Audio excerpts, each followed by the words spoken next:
Notice of the time and place of these committee meetings was publicized by notifying the area news media, by publicizing same in the Omaha World Herald, OPPD outlets newsletter, OPPD.com, and social media, by displaying such notice on the arcade level of Energy Plaza, and by emailing such notice to each of the district's directors on March 15th, 2024. Thank you all for joining us remotely via WebEx events. As a reminder to board members, executive leadership team, and OPPD staff, please mute your microphones and cell phones to reduce background noise. To members of the public, thank you for attending. You are in listen-only mode. If you have any technology questions, please use the chat feature in WebEx to communicate with the event host. Our agenda for today's meeting is as follows. We will conduct a closed session this morning to discuss two topics. First, CEO growth and effectiveness update, and second, enterprise risk management quarterly update. We'll conclude this morning's closed session no later than 9:50 a.m. in order to open the WebEx meeting to allow the public and OPPD staff to join. We will begin public session at approximately 10 o'clock a.m. and receive reports from each committee at that time. Dr. Wagner, do we have a motion to go into closed session? We do. I move that the board go into closed session at this time, 8:01 a.m. to discuss two topics: CEO growth and effectiveness update and enterprise risk management quarterly update. With respect to the CEO growth and effectiveness update, a closed session is necessary because the discussion will involve performance evaluation and professional development information. With respect to the enterprise risk management quarterly update, closed session is necessary for the protection of public interest because the discussion involves matters that are confidential and protected by the attorney-client privilege and attorney work product doctorate, and involve a discussion of security for district property and utility infrastructure information. A motion and second is required. Or this motion requires second. Second? Dr. Wagner? Yes. Director Kavanaugh? Yes. Yes. Yes. Director Howard? Yes. Director Omaha? Yes. Director Moody? Yes. Director Spurgeon? Yes. Yes.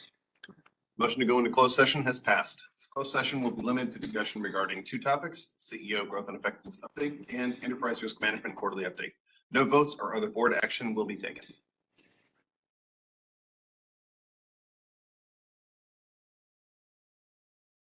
A second is required to reconvene in open session. Director Wagner? Yes. Director Kavanaugh? Director Ford? Yes. Director Howard? Yes. Omaha? Yes. Director Moody? Yes. Spurgeon? Yes. Director Williams? Yes. Motion to come out of closed session at 10 o'clock a.m. is carried.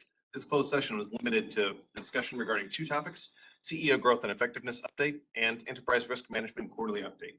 No votes or other board action were taken. Notice of the time and place of these committee meetings was publicized by notifying the area news media, by publicizing the same in the Omaha World Herald, OPPD outlets newsletter, OPPD.com, and social media, by displaying such notice on the arcade level of Energy Plaza, and by emailing such notice to each of the district's directors on March 15th, 2024. Thank you all for joining us remotely via WebEx events. As a reminder to board members, executive leadership team, and OPPD staff, please mute your microphones and cell phones to reduce background noise. To members of the public, thank you for attending.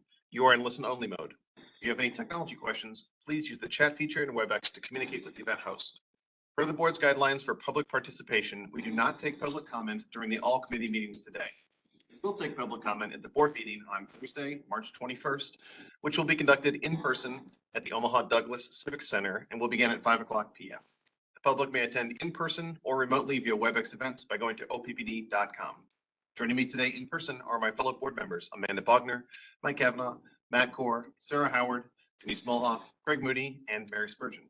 We also have members of the executive leadership team, Troy Meyerson with the Fraser Stryker Law Firm, our general counsel, and OPPD staff.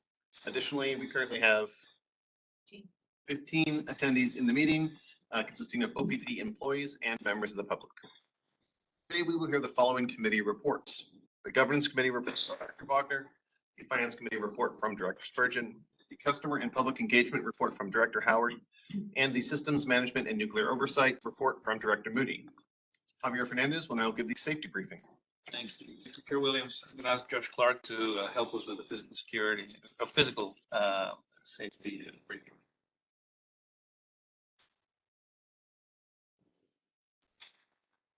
Welcome, everyone.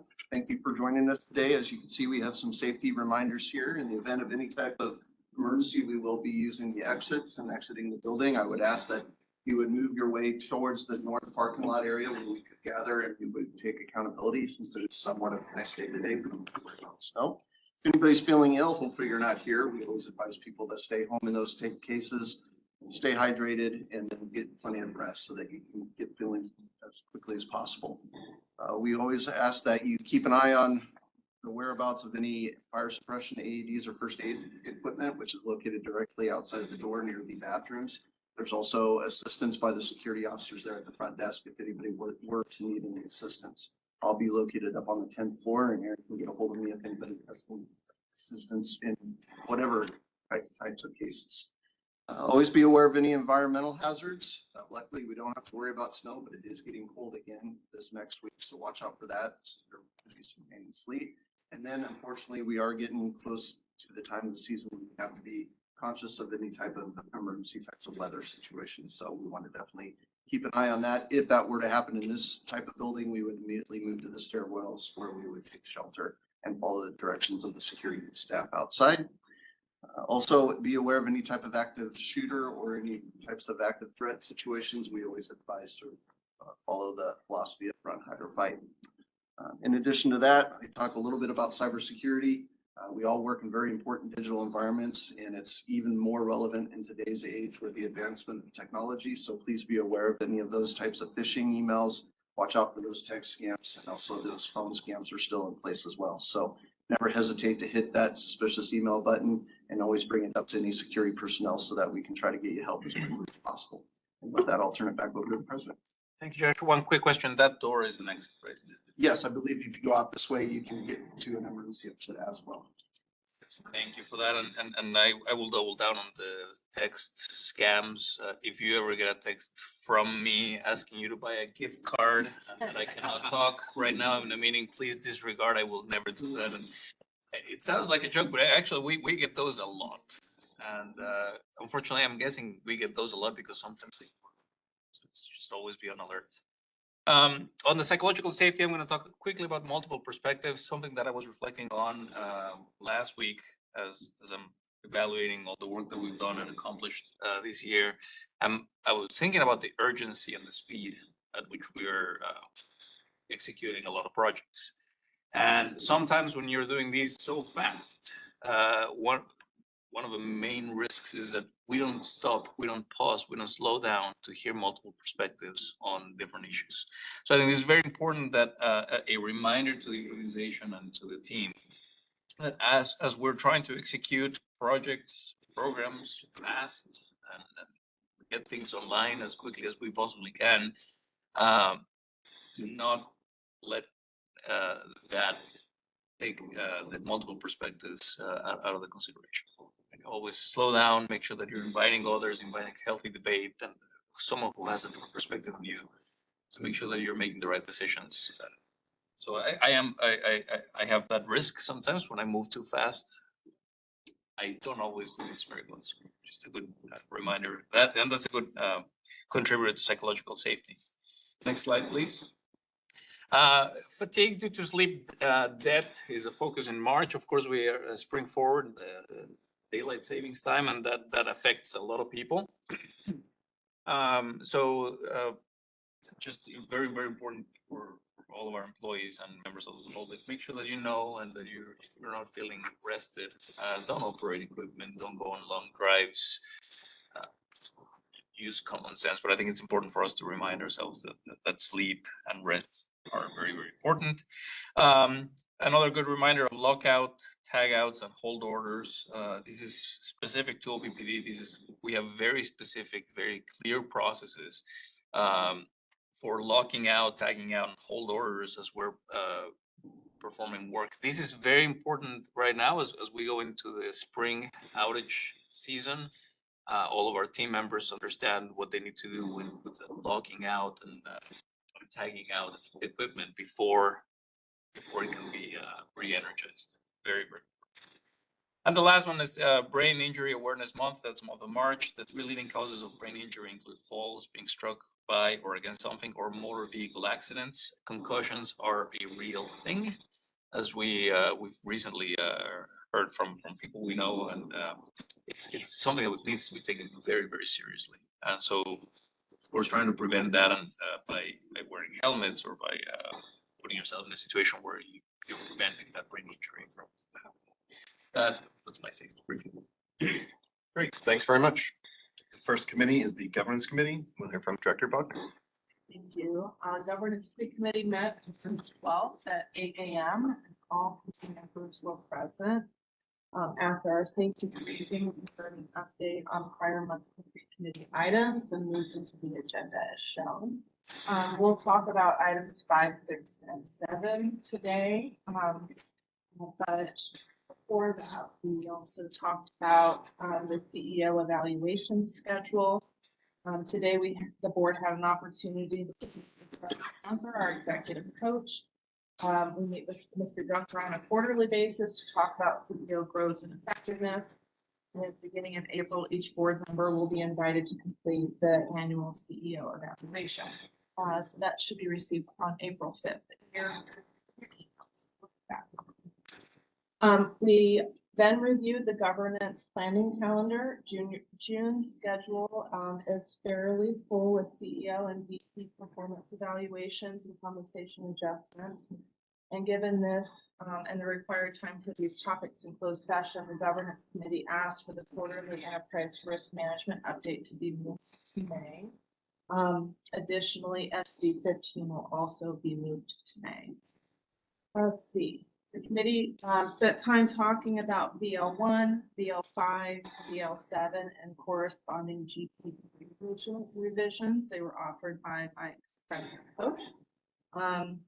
These were items that kind of came out of our governance workshop and have been on our work plan.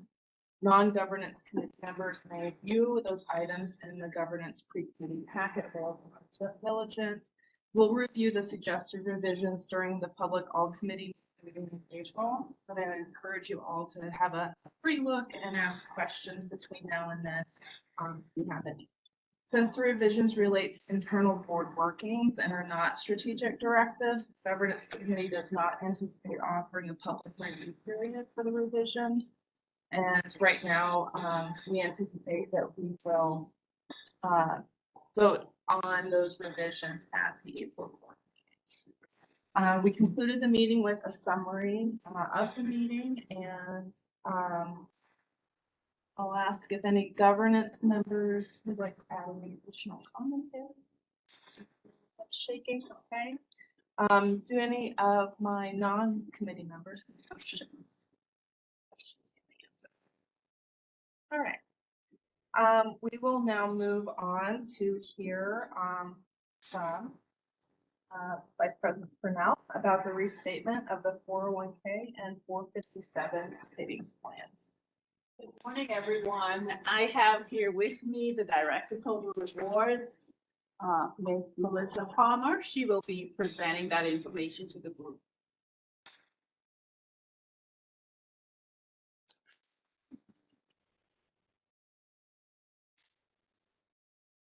Hello, everybody.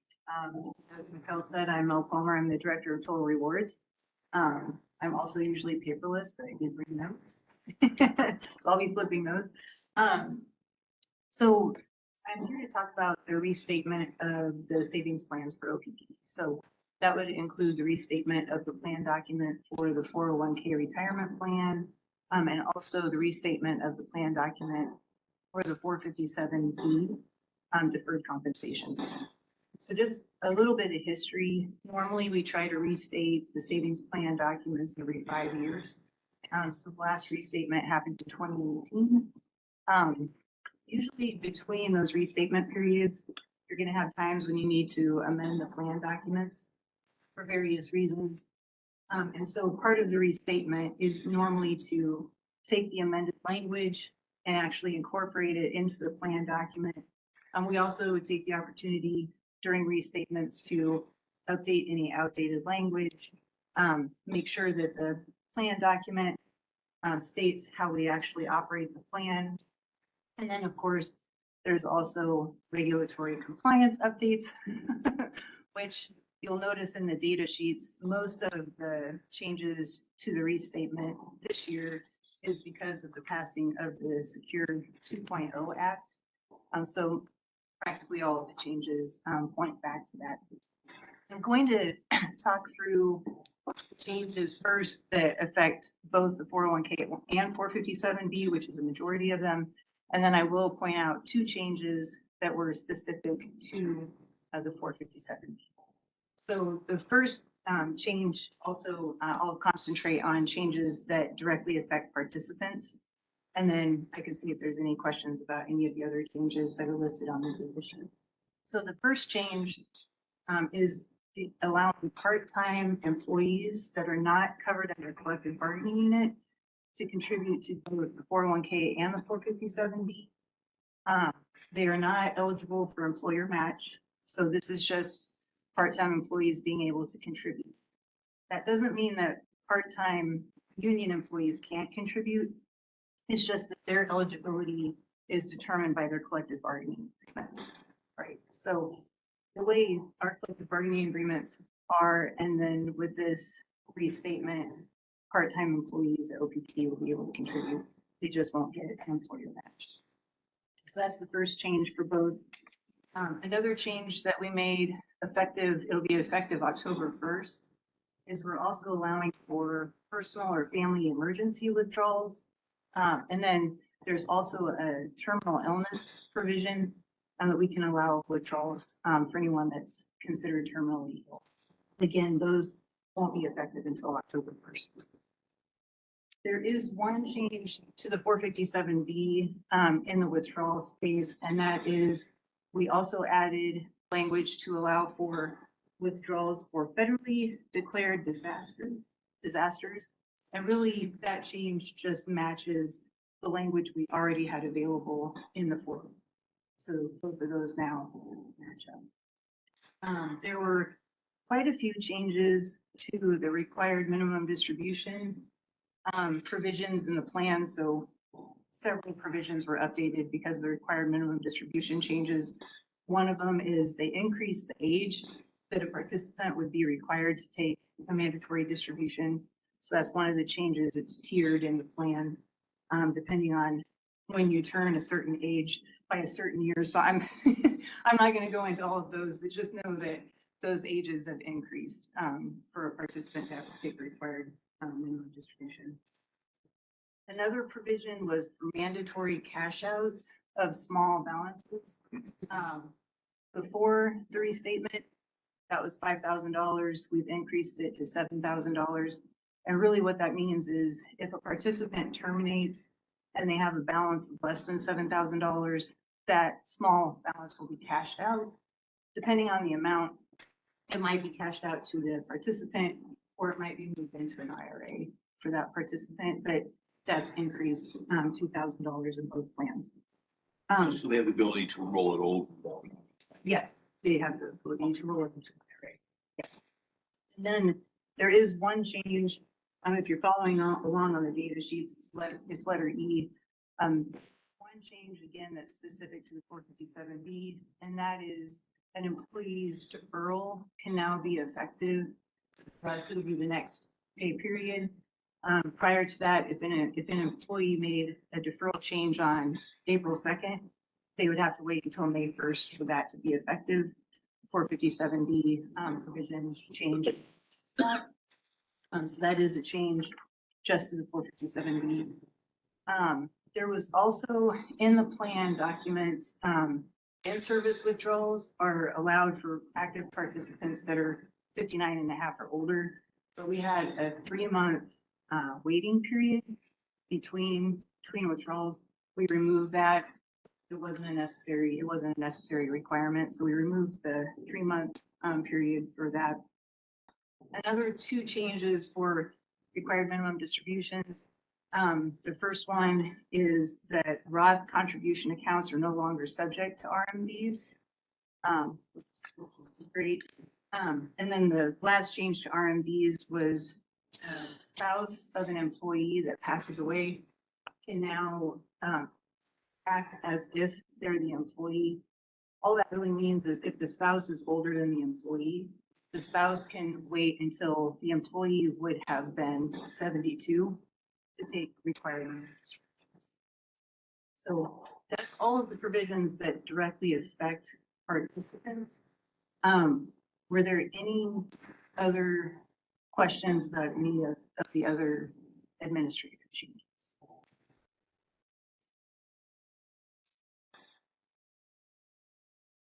Take your time. Thank you for keeping all that. Making those updates for us. The next item on our agenda is SD1 monitoring report, Strategic Foundation monitoring report.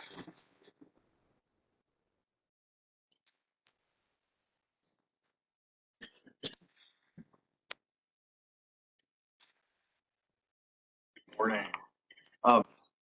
This is always such an interesting monitoring report to talk about. If we go to the next page, it encompasses our mission, which is who we are and what we do. It encompasses our vision, which is really who we intend to become. Part of it's captured here. Another part, as we're all aware, is captured more broadly in this vision of powering the future to 2050. And it includes our values, which is how we tend to get the work done. So no small task to provide a monitoring report on who and what we are, where we intend to go, and how we're going to get it done. This has evolved over time. I want to, though, recap a conversation that was had during the governance committee meeting. I think it's important. Many nonprofit organizations, I'm at pause, and they have these things called mission moments. And I think we have a values moment here at OPPD. You think about the essential service that we provide to the community and how very important it is to all of us. I've had the privilege recently of onboarding a few new employees, and we've had conversation beyond mission and vision to really talk about our values. And our values here are very clear: passion, honor, and care. This is the DNA of they were designed and discerned. Some number of years ago, a vice president at the time were asked to identify people that they felt encompassed the values here at OPPD. The DNA of who we needed to be. The mental exercise was simply, imagine, if you will, that we had to replicate OPPD on Mars because we had to terraform Mars and create an entirely new planet for humanity to survive. Who are those people that typify the values of the organization in such a way that they're inherent in how they show up in the world will lead to the future success of humanity? One of those people sitting in the back has just joined us as vice president, and that's Gina Langle. The conversation that this team had was, what are your values? And there's about 10 people sitting in the room. And they all identified in sticky notes what their values were. And they put them up on a big wall, covered a wall. And then we said, well, what all do you have in common? Quickly, they began to sort. Quickly, these three values emerged. It was clear. It touches us all. And as people began to share the stories about how they have seen and felt passion, those moments when it's 40 degrees below and everyone in the organization is mobilized to go out and do what we need to do to serve our customers. Nothing else in mind. We know passion is real and we all feel it. Or how we show up for our community. Or candidly, when we've had people who've been here, and they've been through births and deaths and all of life's significant events together. We see care on a daily basis. So when I talk about these next few slides, to know our values, to know that they're alive, to know that they are part of OPPD, and I look at you, Director Kavanaugh, all of you, but you're like, why are you looking at me? Well, you've been here for a number of years, and I suspect that these values have held true, that this is true to who we've been 30 years ago, 50 years ago, and they're true today. So I thought we had a very valuable reflection of that in the governance committee. I wanted to pause and remind us all of us that these are shared, I think, by staff and board alike. Thank you for that. Next slide. So how do we bring this to life? How do we show compliance with our vision and our mission and our values? Well, every month nearly, the board has an opportunity to review a monitoring report for one of the 15 strategic directives that we strive to fulfill. And 13.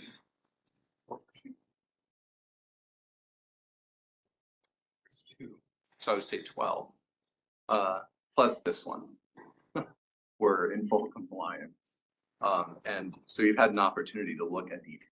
I'm not going to repeat the detail, but we know that 13 of them are in compliance. And this one will be again, if depending on how the vote will go on Thursday. On the next slide. There are 2 where the board made the determination that OPPD is taking reasonable and appropriate measures to comply.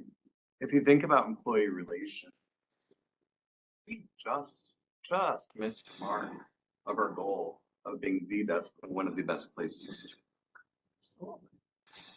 It was important to acknowledge that, but the amazing work, this values-driven culture in the organization, I think, rises to the occasion to say that we are in compliance with SD1. And the amazing work that Kate Brown and her team and all of us collectively are collaborating on to make sure that we have the information management and security and more broadly the technology infrastructure that we make sure is happening as well. Next slide. This is a scorecard. You do receive it monthly. It does highlight that from a quantitative perspective, we've missed the reliability equivalent to availability target this year, and also safety. Now, I want to highlight safety. I believe that we've had our safest year, and we are so very close, but we did not hit 0.50. This is leading in every way that you can imagine. So one would argue that one safety incident is too many. We wanted to have the safest place possible. So I don't know this will ever not be red or yellow or orange. It'll somehow be close. I know that we will always strive to do that. I think it's signaling the right thing. Next slide. So in a review of this, I would offer over to Director Bachner for any comment. Thank you very much. We did have a nice conversation during pre-committee about the foundational elements of this. And so I appreciate you bringing that forward today without maybe the tears that we also had during pre-committee to have the tears. I will open it up here to board. What questions do you have about this monitoring report or please share comments? Go ahead. I'll just share it. When this organization goes to bond rating agencies, they're interested in whether or not, I think they're interested in whether or not the board of directors knows what's going on. And this continual review of the SDs for compliance and is certainly, I think, a huge indicator to them that we're not sleeping at the wheel. We are very well aware of what's going on. And so this whole process is really valuable in a terrifically practical way, aside, in addition to what all the SDs are about. Just wanted to throw that in. Thank you. Thank you. Comments or questions? I just wanted to say that reviewing this and then passing out the links to the videos of when they started out with this determining what the values are. And it just makes me proud all over again to be a part of this organization. And know the great work that you do with the employees, how hard they work, and to be part of it. Thank you. Reminded that it's not necessarily always about the work we're doing, but also how we feel about when we're doing work, and this speaks to that for sure. All right, thank you very much for the presentation. We have an email. Oh, yes. So now any reflections on what's been accomplished, challenges and or strategic implications? I do though, just one comment. So I always think at the end of each monitoring report, just a reflection of how these ties to Power in the Future 2050. This one in particular is at the heart of. Scott mentioned how the vision, dealing with Power in the Future, the official vision, but how all those elements in that vision that he presented in the slide, and a few slides prior to this one, were the foundation for Power in the Future 2050. And we've continued to review that, and it really matches. I don't think today any of the new findings we've had as we work on this Power in the Future 2050 can contribute anything new here. I think it's a fantastic circle that is feeding off of each other. The vision that the board has cast out for the organization and how that is reflecting itself on the Power in the Future 2050. I will remind the board, and I think this is a good opportunity to if you have that document, if not, we can send it out, the Power in the Future 2050. We worked really hard to identify 5 first principles. They are tucked away in an appendix, I can even, it's page 70. I would ask the board if you have time, I think that to review those first principles and really reflect on how they meet the strategic foundation of the vision. I think they match nicely. And to the extent that there are any changes that we can make to SD1 or PF 2050, I would love to have that conversation with you. From my perspective, I think we're really well matched. Thank you. Thank you. Sorry, hold on, sorry. I was formulating, so I really like that, and I'll just speak for myself here. I'm where's the question? I'm wondering, Power in the Future of 2050, it doesn't, correct me if I'm wrong, it doesn't show up in any board policies. It's not in our SDs. It kind of sits above, maybe, or trying to formulate a question here, and it's messy, but I'm curious, maybe my question is like, should the board have an approval of such an important, now for me is the time to reflect on mission, vision, values. Yes, those are concrete. We're affirming them. We're doing a great work there, but like the power of this, and it continues to come back, it's filtered into conversations frequently, but I can't say that if you quizzed me on what the 5 pillars are that I would know. So I don't, maybe my question is it sitting in the right place for the board? Or does it need to have more teeth in some way, shape, or form? So if I may, and Scott will very likely have a more eloquent answer. The way To a terrible question. No, it's a fantastic question because it's a question that we all thought about and we debated and discussed for a really long time. Power in the Future 2050 is management's view of the tapestry that the board has given us on strategic directives, BLs and GPs. That's how the board has told us this is what we need from the district, what we want to see from the district. Scott and his team thought, okay, that's fantastic. How do we translate that into a vision that goes all the way out to 2050? The board clearly gave us the vision of being net zero carbon by 2050. And the day after the board voted, and back in 2019, Scott came back to his team and said, what else do we want to be by 2050? And that's what gave birth to the Power in the Future 2050 vision. But something that was very clear to us was that vision has to be 100% anchored in the strategic directives that the board has given us. So there's a clear correlation. Power in the Future 2050, it's a vision that we created based on what the board has told us. And I think what the beautiful part of it is I see this as a virtuous circle where reflections that we are gaining, information we're getting from Power in the Future 2050 makes its way back into this table as with the monitoring reports. Is there anything that the strategic directives should consider that we are seeing as part of the vision? And then vice versa, the strategic directive changes will then continue to modify and influence PF 2050. So I see this as they feed off of each other. Okay. And it's a very healthy relationship, Scott. Well, you stated everything so very eloquently. I couldn't formulate anything different the only thing I would add would be this conversation was part of the initial conversation. At that time, the alignment was very much centered in exactly what Javier stated, which was coming back, simply asking the questions, but we're envisioning here reporting with what the director. And at that point, there was a general consensus individually that it did indeed. And so we felt that that was sufficient.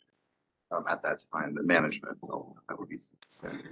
I would say the document is in such a way throughout the organization. Formal approval might prove itself to be more challenging in terms of the ripple effects that it might have.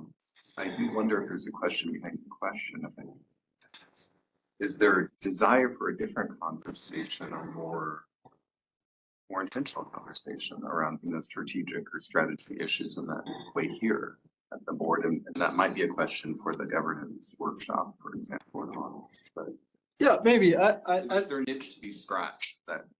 If that Maybe, I don't know that that was where, for me, the question was anchored. I think it was really about like an appreciation and understanding for how important that strategy is and making sure that the board has sort of affirmed its importance and understands the way in which it's being used. Like we hear it come back frequently, which is great. And your description of, and that's my recollection as well, is it was in some ways born out of the strategic directives, not responding the other way. So I don't think there's an itch. Oh, good. I mean, we would work to to get there. And actually too, I would offer when the board approved the change to SD7, that vision to this net zero carbon by year 2050, really our next order question is, well, what else shall we do? Mhm. And it was very important for us to then take the directives into south. So that's how it was. Thank you.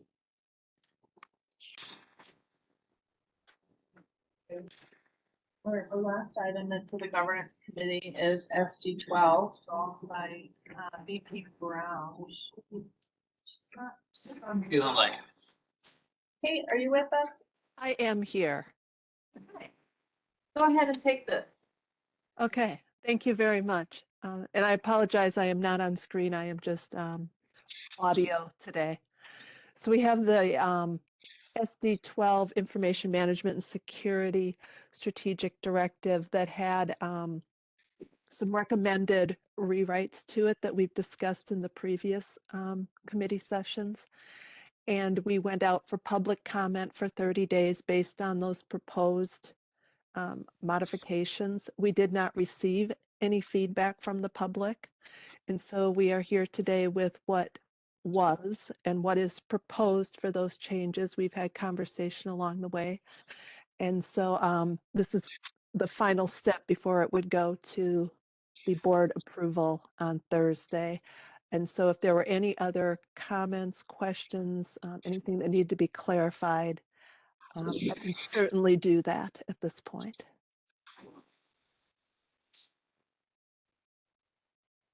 All right, anything else? I think we're in good shape to move this one forward. Thank you. This is so appreciated by many. So thank you very much. I'm happy to provide clarification. Thank you. This will be an item for our Thursday meeting. We can talk about consent versus action later today. With that item, the governance committee rests. Great. Thanks very much. Next committee up is Finance Committee, Director Spurgeon. Thank you, Chair Williams. The Finance Committee met on March 8th. And following a safety briefing, we can update on the facilities plan, just an information item for our half of the board. In that, Tim O'Brien, who's the Director of Facilities, gave an update on the facilities plan. And the schedules for the West Service Center and the Integrated Operations Center were discussed. Turner Construction has been awarded the construction manager contract for the Integrated Operations Center in March of this year. So that's what was shared with us. That then followed the 2023 annual financial report, which is going to be given this morning. And item 4, an increase in credit facilities request, which is also going to be followed up in this meeting.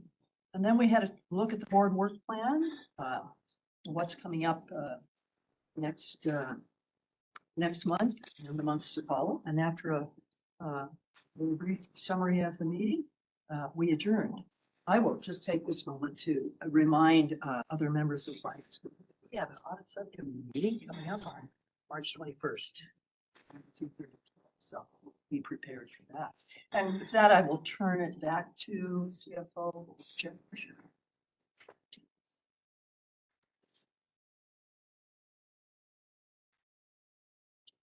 Good morning.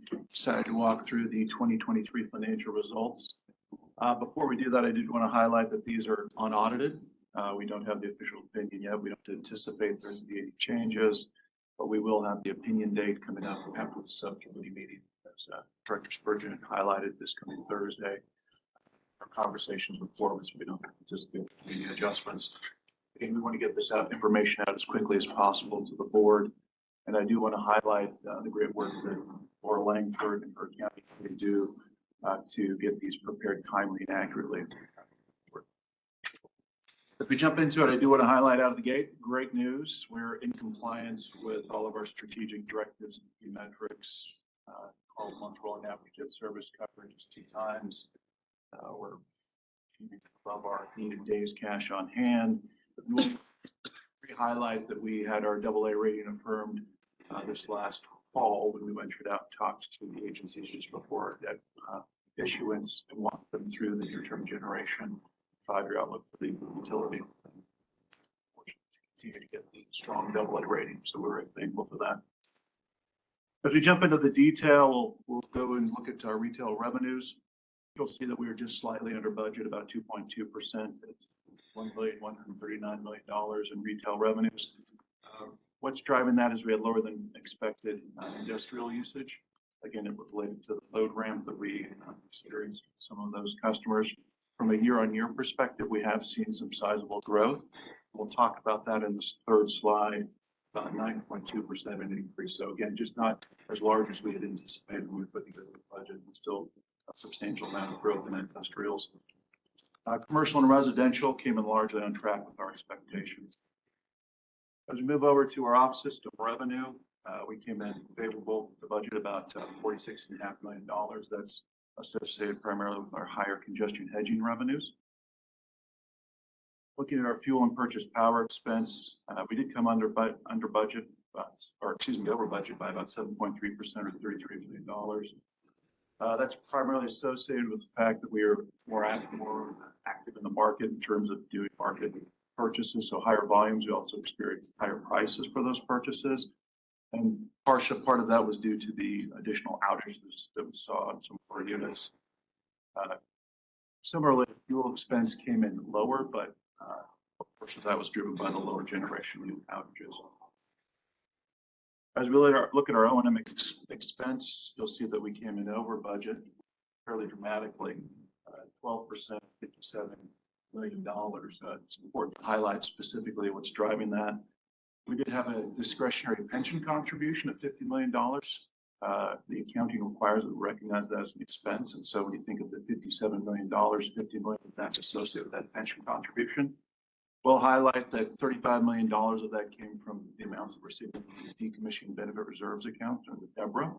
So again, a good opportunity for us to fund our pension with the $35 million that was existing from the DEBRA, plus an additional $15 million from proceeds.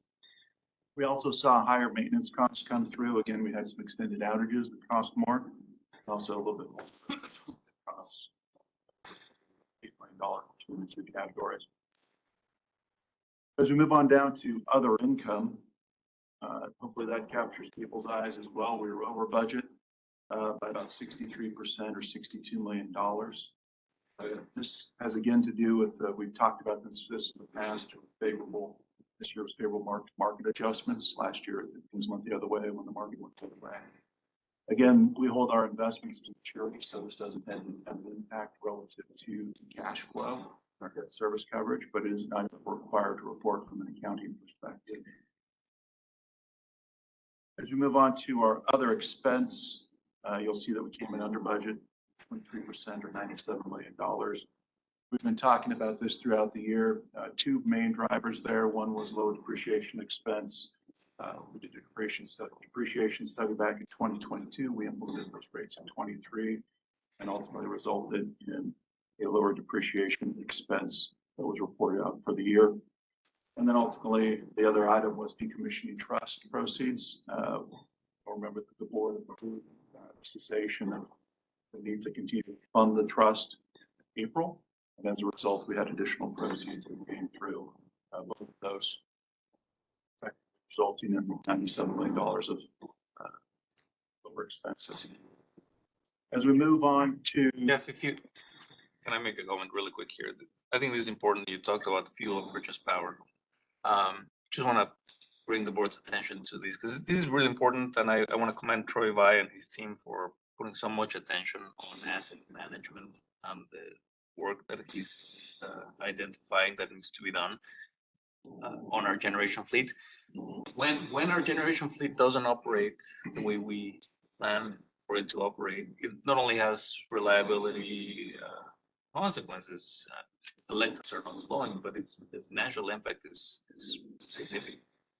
And so last year we had a couple of units, Nebraska City units, that were out on outage for longer than planned, all for good reasons. We ended up identifying issues that needed to be corrected, and between that and supply chain constraints, made those outages to last longer than expected.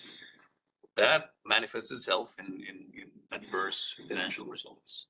And it's something that Troy is very actively pursuing and making sure that we pay close attention to this. The point I'm trying to make here is that in the near future, we may see an increase in requests for us to keep our generation fleet in a much better shape from an asset management perspective.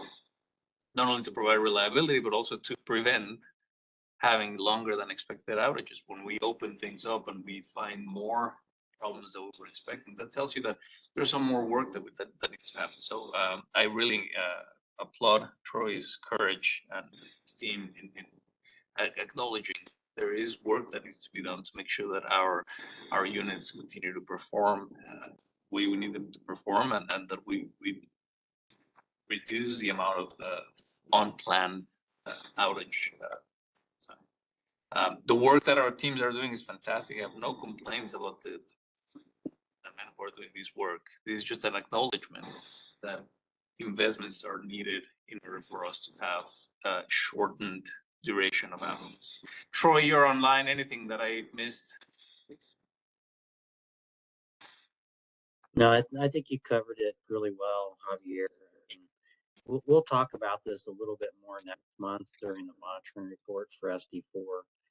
And I think you'll hear a little bit more about it. But, in a nutshell, we're not comfortable with the level of performance we are seeing in the last couple of years. And we're going to make some good efforts and plans to move that forward and enhance that performance of some of our facilities. And I think it's not only good from a reliability and cost standpoint, but it's also good for our employees, as they're the ones that have to respond to these emergent outages as they come up. And you can imagine those are usually not during normal working hours and tend to be nights, weekends, holidays, things of that nature. So definitely a focus on that for us as we move forward. And I think you did a nice job of articulating it, Javier. Here, go to the next slide. So as we look at the component parts and bring those together in terms of operating income, so this is going to be your operating revenue less your operating costs. You'll see we came in at $178 million, which was almost $30 million favorable budget. Again, that's a result of the operating results noted on the prior page. When we bring that down to the net income level, it grows to $185 million or $80 million budget. And again, that has to do with additional market gains that were reported. Again, those are non-cash items that we're required to report in this fashion. We tend to really focus more on the operating income level.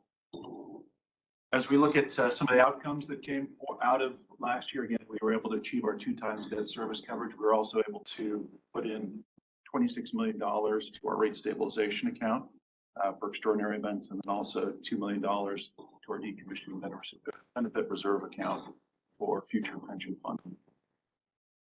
As related to our cash balance, you'll see that we did come in above budget at the end of the year. We were below budget in Q3. We did our debt issuance, and you'll see that that brought us back to line fairly close to budget. Again, we had some costs associated with our power purpose projects, which were pushed out to Q1. And so that's why we saw above budget amount at the end of the year for cash balances. And then relative to capital spend, we were under budget by 10.2% or $65 million. A total of $175 million. Significant year from a capital perspective. We've been continuing to do a substantial amount of investment with our power purpose projects.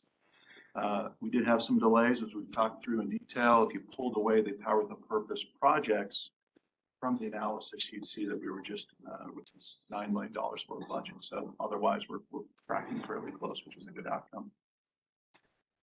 By power purpose, you're talking about Turtle Creek Station, Sandberg Lake Station. Just a couple items relative to ST impacts. We talked about the access to credit markets. We did achieve the 2x debt service coverage, and days cash on hand was 258 days. Again, a good outcome. We really want to make sure we're achieving those to maintain that AA rating, which again was affirmed in October. And then relative to rates, we can continue to be very competitive. We've reported the results relative to the North Central region, 17.4% through 2022. We'll update that as more finalized numbers become available. We do have a preliminary relative to the national average, where we're 27.6% below the national average. That's something we're very proud of. A great outcome for our customers. We can continue to see our competitiveness increase. And so again, I thank the management team and the employees of OPPD for delivering that. Let's move on to the next slide. Sorry, Jeff, before you do that. Added 26 million to the stabilization fund. Remind me where that's at then? So that'll take it from $50 million to 76. Okay, that's what I thought. And that's the highest we've ever added.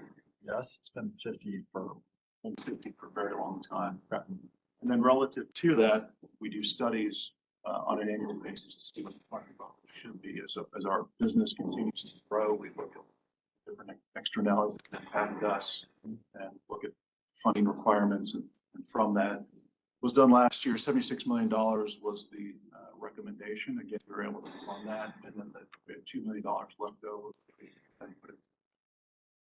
Thank you.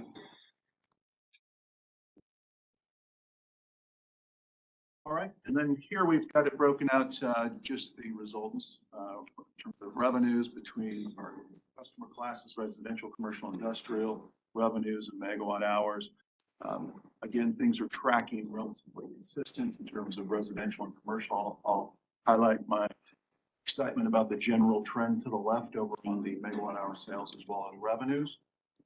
We talked a little bit about the industrial revenues. Again, continued growth from 22 to 23, about 9.2%, so sizable, just not as where we anticipated relative to what we originally planned for. So going back to my first point about the driver for the retail revenue variance, and again, we continue to focus in detail on that with our customer group, the systems transformation load forecasting group.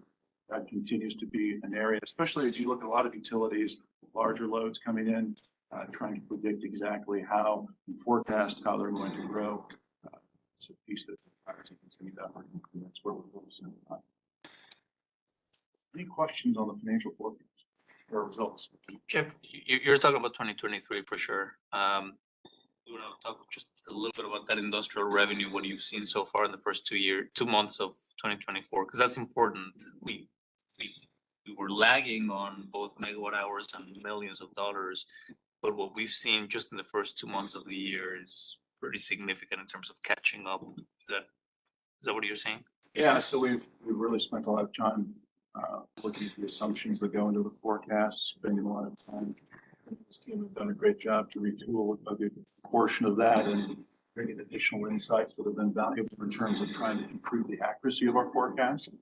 As it looks at 2024 for the first 2 months, we're seeing that we're coming in above budget. There's two elements, both from a pricing perspective, we're seeing, from a volume perspective, higher growth than we had originally budgeted. So volumetrically a higher impact. And then you'll also see when we get to the results, because of the 261M customers who we pass through our costs to, they've also seen an additional adder because of interesting market prices that were experienced during Storm Uri. So It's kind of a time thing, maybe. 2024 is catching up, if you will. I guess. 2023 wasn't an increase, obviously, on the industrial side, but not as much as anticipated. This year's better. It's just partially, or is it, are there any trends?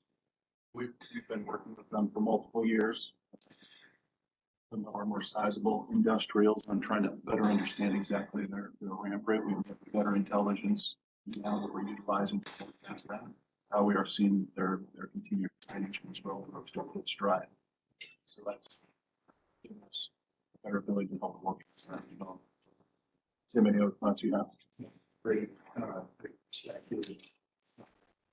Yeah, if I'd add that one of the other things we had been seeing with large customers is they're also in their expansion plans not immune to the supply chain challenges that we've had to deal with as well. So a portion of that, Director Kavanaugh has been seeing some of those projects finally come through after supply chain. It's not in every case, but in several cases, as supply chain challenges have weaved their way through their operation or internal business decisions and balance of normal business volumes for our customers have returned. That's been a factor as well that materialized kind of over in the first couple of months of this year. That compounds nicely with the maturities that Jeff talked about that we've been working really hard on. So there's just nothing to cause us to need to adjust our long-term forecast for forecasted demand. Nothing at all. See right now, and the piece I'd highlight too is it's really kind of a three-step process, and we spent a lot of time working through this. What comes in from the customer, from Tim's team. Tim, we worked through that detail and probabilities. We've seen pieces of that. That information is provided over to systems transformation to forecasting team where they work their magic regression analysis, following the principle of forecasting perspective. So, any insights you have, Brad, that you want to add? None to offer, Jeff. Thank you. If we take that on the revenue side, because we've got to be able to take this out to the rating agencies and ultimately to report that out. So you've got people that have different aspects of it. So what I would highlight again is just the multiple sets of eyes, the different outcomes that are worth making sure that we achieve. I'm wanting to make sure we are all working for making sure that P50 forecast and we will have one. So again, that's continues to be a heavy focus amongst our teams and ourselves. I think one thing I might add is the results of the first couple of months are encouraging, but it's the first couple of months. And so I don't think we're yet at a run rate where we think about really changing the forecast for the remainder of the year. But generally, and help with Brad's team, we look at this on an ongoing basis. The teams look at it monthly and then look at it reforecasting. So there, to reiterate Jeff's point, there are constant eyes on this process. What is the forecast for 2024? The budget number for industrial megawatt hours. Just curious how it stacks up against the bar graph that we're looking at. Let me pull that. I don't have. I can pull that in 2 minutes. And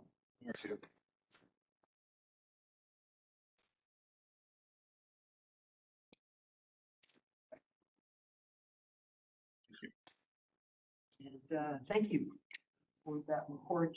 And that leads us to the next item, which is a request for increase in line of credit? I think we've got Tim Vasquez, the supervisor in our treasury and financial operations organization.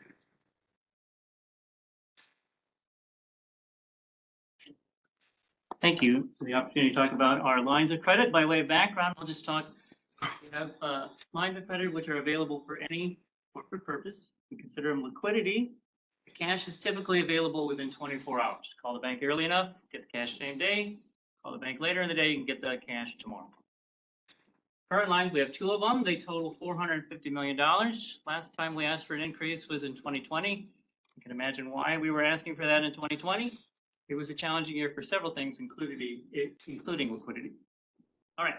We say they add to our days liquidity instead of days cash. Rating agencies make a big difference in this because we still have to coordinate with the bank to get the cash. So if we're having liquidity issues and the bank is having liquidity issues, it may not be as liquid as you think. So we appreciate having 2 partners in this. All right, we have maintained lines of credit at least to the level of our commercial paper program, which is currently $350 million. And then the new wrinkle this year is we can reduce it also, our liquidity, by using letters of credit, which we have done for the first time last year in response to SPP's collateral requests for our transmission studies. The number has been getting larger and larger, so rather than parting with our precious cash, we have used letters of credit. Okay, next slide, I'll tie together some of these numbers for you. So again, we have $450 million in lines of credit between 2 facilities. We agree to have $350 to support our commercial paper program. Our letters of credit further reduce that liquidity. We're approaching $40 million in that number. So that leaves us remaining available liquidity of $61 million. Is that enough liquidity? That is our question we are posing hypothetically today. Next slide, if you would. So no surprise to this group, over the next 5 years, we have lots of debt issuance coming up, $1.9 billion over the next 5 years, possibly. Over that same time period, to support those same construction projects, we'll be utilizing a lot of our revenue. $1.2 billion is our estimate. But the third bullet point, 5 years ago, this was a hypothetical list of unexpected events that could happen to cause liquidity issues. This is no longer hypothetical. This is the actual list of these past 5 years that required calls to our bank to talk about advancing the line, but do we have enough liquidity to handle the crisis? Okay, next slide if you would. So we are recommending an increase of our lines of credit up to $200 million. This would bring our total credit facilities up to $650 million. We think it's financial flexibility during the construction. We also think it's prudent given the unexpected needs that can and have arisen. We've been working hand in hand with our financial advisor, Barclays, and have a letter from them in support of this increase. Should you give us the authorization to increase, we will pursue increasing by up to $200 million. We did request bids from the market. Our current providers actually have been willing to step up at levels similar to what we currently have, which is very competitive in the market. We appreciate them. It's Wells Fargo and Bank of America. They have been very good partners through many years of liquidity and liquidity issues.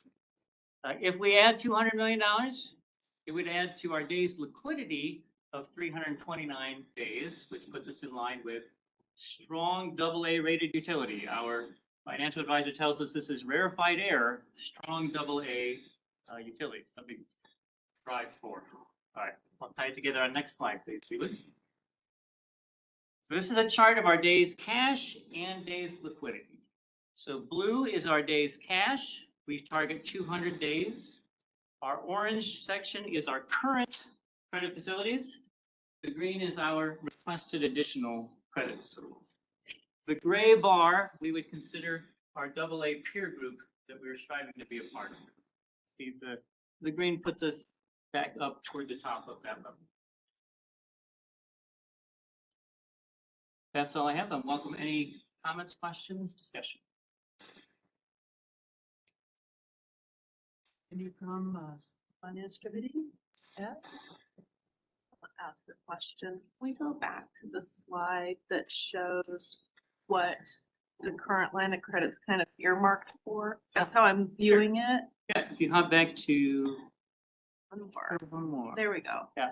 We agreed to support commercial paper program so that you have regular maturities that roll. So what gives investors comfort is you have a credit line there in case it rolls and you need to suddenly come up with a very large amount of money to pay that maturity. Okay, so we can still count it on our days of liquidity, even though it's sort of earmarked. Even though for it's that. sort of earmarked, and that's a Okay. good way to put it. Yeah. Right, we agree to have the level, but the contract says we can use it for any valid corporate purpose. Very useful information. All right, so what's not earmarked is the 61 million, and that's what you're wanting to increase by 200. Up to 200. Up to 200, right, because you don't pull it all. I mean, maybe talk about that a little bit, Yeah, like, and we're still talking with the banks on how we can do it, what's our most economic way to have it available and yet still have it available when you need it. you only pull what you need. Yes, Oh, yes. Comes with a cost, obviously. Works similar to your, maybe a credit line that you have on your own account. It may cost you one thing to just have it sitting there, but once you pull it, now you're gonna pay the actual fee associated. Trying to relate that to like home equity line. of credit. Yeah, that's a great I idea. have a mortgage and it's assuming the interest rate is only what it is at the time you want the money. Yeah. Is it generally then a fixed rate? It'll be at a variable rate, considering that time frame when you pull it, right? So the price that we have currently for the lines is fixed. Once you pull it, then you're in the market at that short-term rate, which is very favorable right now, which is why we continue to use this as a method of liquidity. Maybe we covered that earlier, I don't know, is it's our current line of credit, 450 million. How does that relate to, say, the last 10 years? Has that been pretty steady as far as the limit or? We had to increase it when we increased commercial paper to at least that level. Yeah. Then in 2020, we came back saying, we need more liquidity now. We requested a smaller amount that was available to us at that time, and then brought up a larger amount later. Is Barclays this? Barclays our financial advisor. And really helped us coordinate looking into the market. They have their own facilities, obviously, but we are going to market. And as I've mentioned previously, OPPD is a good credit, so we figured people would want to step up and provide that liquidity. How are we accessing these lines? I like it. So the letters of credit is our first time ever utilizing the line of credit. First time ever. So you say, why are you asking for more? It's because these were real events this past 5 years where we're calling going, I think we're going to have to advance that line. What's the mechanism? What's the cost? What are our other methods available? If you have cash, it's great. If you don't have cash, then everything's going to come at a cost. What tools do you want in your belt to pull out at that time?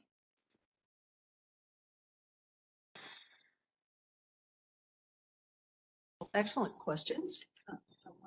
The letter of credit is really interesting. So, so basically, again, we've earmarked it, but we're not really paying for that money right now. See, bank gives a letter saying, should anything go wrong, We're here. we will bring this forward. So it comes forward at a little different price. Thank you. Questions or comments? I just want to highlight a couple things. The last request for an increase was 2020. A few things have happened.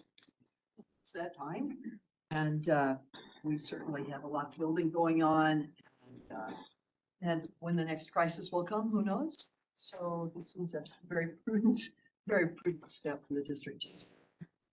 And we'll keep our credit rating agencies happy as well. Great.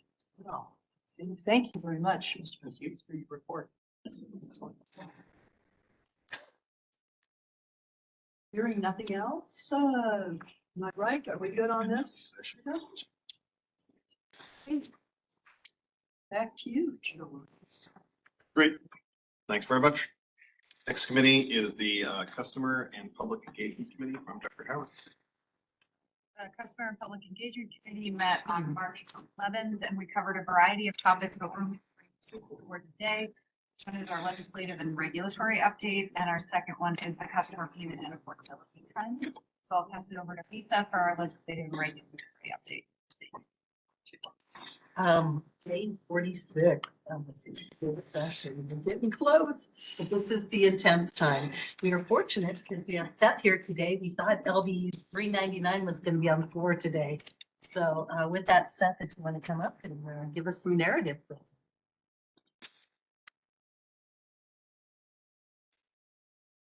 It's been interesting. Lisa, Lisa said day 46, but nobody's really counting. Then we're going to talk about, a little bit about the legislative update, where we are, really the big bills that are on there. And we'll update you a little bit on the two priorities we have on the federal side, just to make sure we're keeping. Next slide. So you see this is the calendar we always have on there, getting down to the bottom, which is nice. It's been a very long, short session so far. 15 days, including today to go. Speaker Art said this morning that there's roughly 54 priority bills that are still on general file. So even if everything works perfectly, it's going to be hard to get to all 54. So he's asking for compromise. He's asking for non-controversial bills to go through easier and not hold them up. But last night the floor kind of fall back to a bad place, and we'll see what happens today. But it's going to be tough sledding going forward, and I don't think all the priority bills will be heard on the floor this year. So, next slide, please.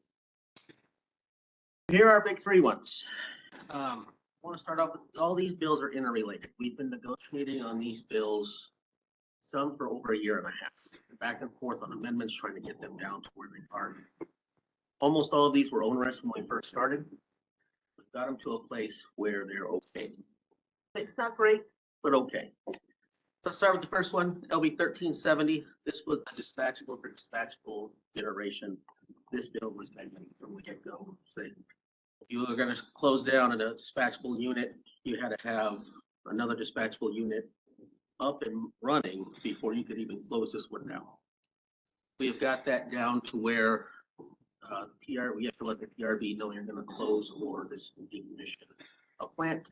Then it's they give you recommendations, non-binding recommendations on what they think you should do, and then you're good to go. Also good on this, we were able to make sure that since we previously announced that North Omaha was going to be closed, that it's not included on here. So that's big for us to make sure. Like I said, it's now, we got that bill from where it was very onerous down to where we just have to make announcement basically, and we're good. LB 120 was another one of those, no foreign components within 10 miles of military installations. At first, this was almost every military installation. National Guard, which is all of it.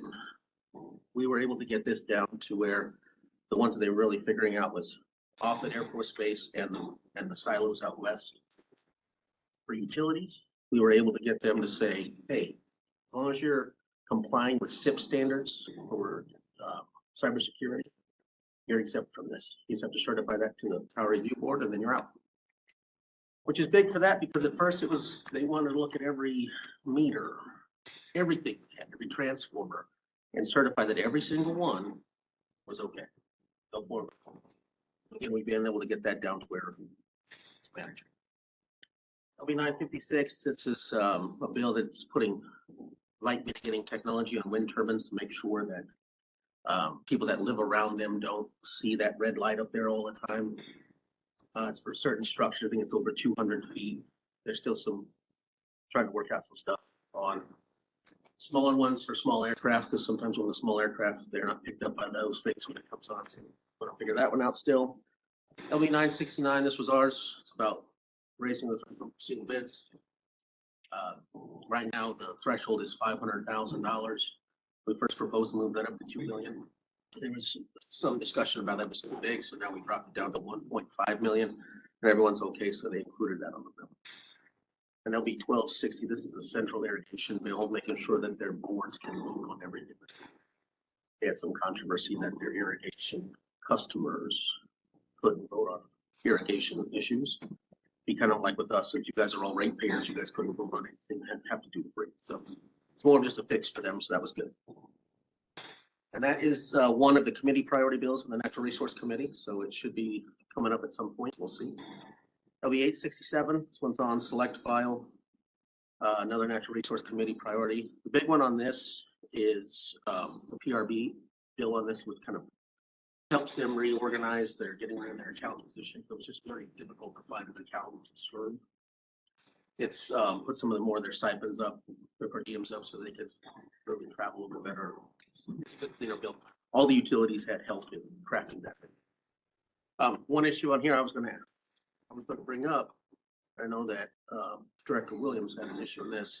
So on select, when they had this bill, they added Senator Albright's ban on no bans. So making sure municipalities could not ban natural gas issues, they put that on there as well. Just want to let you know, since you brought that up a couple times. The last one, and the other things are just, they're pretty straightforward. It's the stuff, hunting permits for veterans, active duty workers, personnel for park entry, fairly non-controversial things. Then we have LB 399. So this is the one we've been working on for nearly 2 years. When it first started, it was, I think we've had 7 different amendments on this, trying to get it to where it is. Utility see what we can do to help. Sarah Bossman, Senator Brewer asked us to engage on that. We have been for an awful long time. Where this sits today is private developers. They already have 5 criteria. They have to meet game parks and the other things and certify that to the PRB. Where it sits today is they're going to have a public meeting in the county where they want to build it, just like us. We have to do that too now. And they have to have one of their board members present and then others online. The other thing is they have to have a purchase power agreement with the public power utilities. Those are the 2 things that they're adding to this. And it'll be on, once you hit all those criteria, PRB has a form on their website that you fill it out. And as long as you sign it and send it, you're deemed approved. Those are the changes that are going to be on there that they're seeking for that. Because we got it down to that far, all the utilities in the state are, I want to say that we're all neutral on this. We've all worked very hard to get it to where, when it first came up, there was subjectivity to the PRB and they could say yes or no to a new facility because they wanted to. We've got all of that out of there. In order, since we were able to negotiate those things out, we told all the senators, we're not getting past neutral. If we change our position, it's going to go to a vote. So with that, in 1370 and 866, all of these were kind of negotiated on kind of the same timeline this session. Getting rid of the 1-for-1 on 1370 was big, but it was also contingent on us negotiating on everything else. So as a big 3 bills, that's why we're neutral on all of them. Keeping a keen eye on it because if it changes the wrong way, we'll go back to everything, and the senators know that. But like I said, it's been a long slog for all of us. It's been a great team effort. Everyone in here has helped out on those kind of things, and that's kind of where we are in these 3. Again, 867 will probably go through pretty quick. It's non-controversial. 1370 is on general file. 399 is on general file, but that one's going to go. It's already going to be filibustered. There's been amendments pending from other senators. There's a motion to recommit back to committee. That one's going to be very difficult to get through. So out of all of these, that's the one that I would anticipate has the hardest time getting through. And if it gets really controversial and that stuff, I think Senator Arch will let it go on general file, and then as they can show they have 33 votes, it won't come up again. So on 399, you mentioned the requirement to have a power purchase agreement. Is that explicitly an agreement with a public utility? Yeah, with a public power utility. So then, I guess, yes, that's the question. This does negatively impact the ability for others to purchase energy from a facility. I mean, we have policies that allow others to directly purchase energy from facilities, and this would, what would that do to that current structure? Well, the reason that they told me to put it in there that way was that they didn't want facilities to compete with us in the SPP market. The other issue that came up a lot of times, and this was with Tim Texel will help in these kind of things too, the PRB. He figured that if someone was going to be buying power from these utilities in the state, the only one they can really buy power from is a public power utility. So this is just making sure that we're part of the triangle that comes through. So let's take take facility X, doesn't matter what the facility is. They can have a wind or solar facility built for them by a private developer, but they still have to get their power from us. And that's kind of what they were trying to make sure and put in for that. That's why they did that. That matches all of our current programs and rates. I mean, How do you, I guess I don't understand. No, but 261M, how does this work with our 261M construct? Yeah, so I don't know that this necessarily challenges 261M as much as it just solidifies the integration with the local provider as being a part of those transactions. The other thing I would offer is, I don't have the exact number, but I know it's directionally correct. There are very few assets that go into the market without really a utility partner of some kind. And so the frequency of those type of things generally vary. and to Janice's point, that must be with utility in Nebraska. I mean, does this actually prohibit the export? Do utilities outside of Nebraska purchasing projects in Nebraska? The way it's written now, they have to have a public power utility from Nebraska. If they're building the facility in Nebraska. You know, it's interesting, the way I see this, there are pros and cons on both, right? We've been talking about resource adequacy, region, nation, first of all, the more we can do to facilitate construction of new generation assets, the better we're all gonna be. So this certainly limits that construction if you're not engaged with a utility, you're a developer, you don't have an engagement with a utility that would inhibit that. On the other hand, the positive of this is we are also facing a lot of constraints as we are building our own assets to serve load, not just to speculate in the market and to help in the market, but to serve load. And this coordination with utilities would help tremendously from the load serving perspective. So it's neither one is better than the other, and of course there's friction between those 2 points. In the short and midterm, I think these would help us better coordinate serve load. In the long term, it is concerning because it does inhibit additional generation infrastructure. Because you're putting more constraints on how this goes on.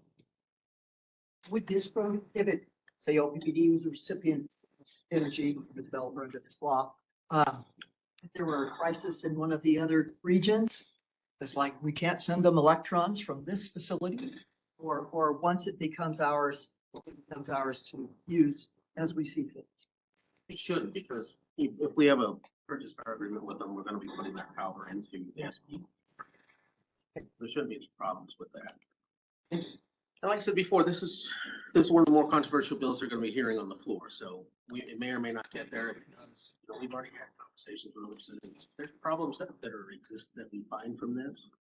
Well, next year we'll bring a bill to fix those problems as well. We've already had those discussions with senators to make sure, because, you know, as an overall, we took all of these together, that's, we'll kind of start negotiating on everything together.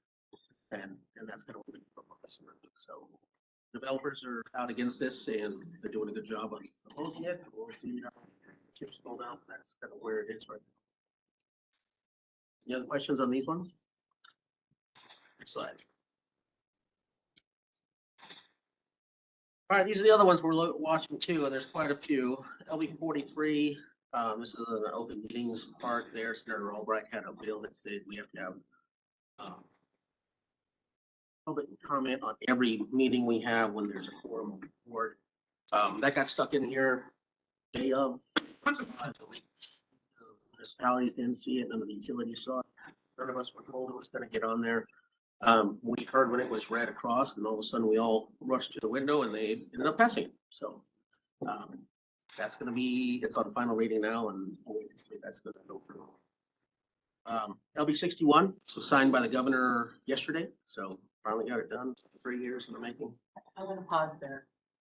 This has been a heavy lift, and Seth, we want to thank you and the team for getting this through.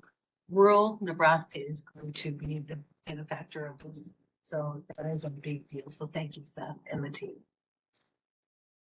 We brought everyone kicking and screaming and pulled them across the finish line on that one. So it's been, I'm glad it's LB 304, membership dues and lobbying fees disclosure. This also was signed by the governor yesterday. It says that we have to list all of the associations we belong to and those kind of things on our, put it on our website somewhere. There is no penalty if you don't, but where that is. Eminent domain, those bills are all stuck, thank God. I don't have to deal with that this year. LB 1234, the weatherization fund.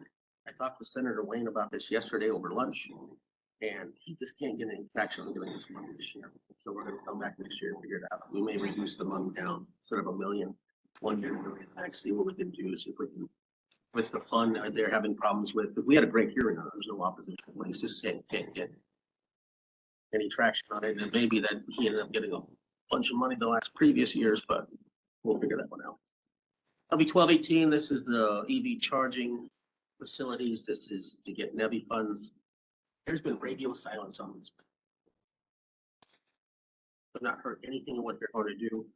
We're all anticipating that parts of this may get put in some of the revenue bills, but we still see where it can, because it has to be germane to the revenue bills, and Senator Linehan never understood why this came to her committee anyway, so we'll see where that's gonna go. If they can't get the language out of there to somewhere on the floor again in the last 15 days, state may not get the heavy funds that they're gonna talk about. Some will say that at that point, is they're gonna be pointing fingers. It's not at public power where we wrote language to make sure that they could get it about allowing them to charge by the kilowatt hour. But as soon as they got that, because that's all you need to be able to do is charge by the kilowatt hour.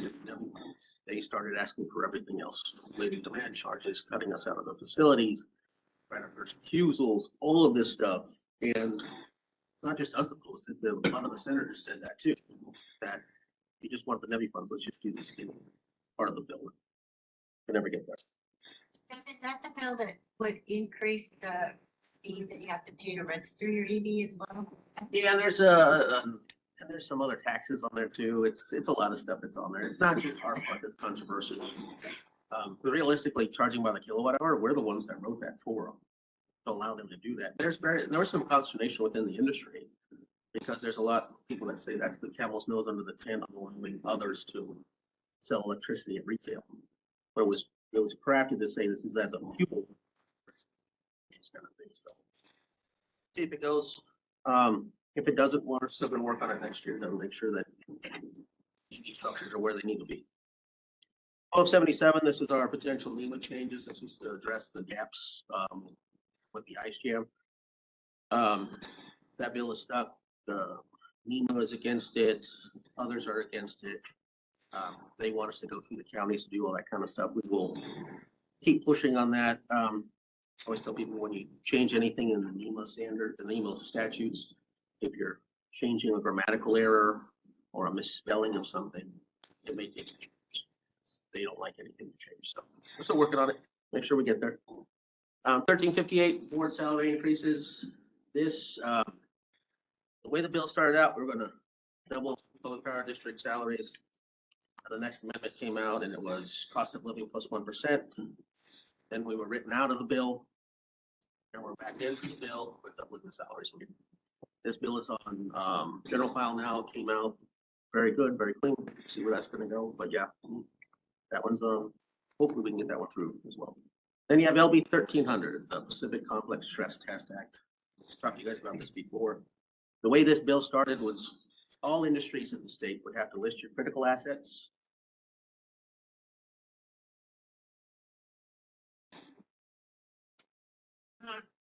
The best writing on that one. With all of that, 2 people testified in opposition to that, OPPD and the NPA and Black Hills Energy. We're the only ones that did. Everyone else stayed out of it. The whole hearing was about the threat from China. We all understand that, but the way it was written was poor, and we're working with them to figure out what that's going to look like. This is going to be a 3rd priority for. But they haven't got the language yet. It's 846, so they're gonna have to figure this out quick. where we are right now on this, we think they're kind of hovering around, a critical or a secure briefing from the governor and this committee they're trying to get. But no sending in volumes and volumes of what our assets are, where they are, those kind of things, just kind of going through what this is, let them ask questions, but making sure that it is a secure briefing and not just sending in reams of information. We're gonna have a hard time interpreting anything.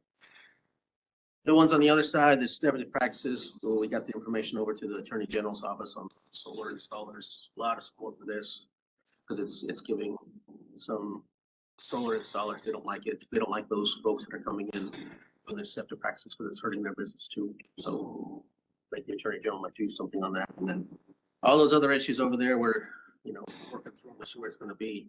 Right now, they're back on the budget today. Revenue committee packages have to come out at some point. Still have a couple of controversial bills. Whole bunch of stuff moving.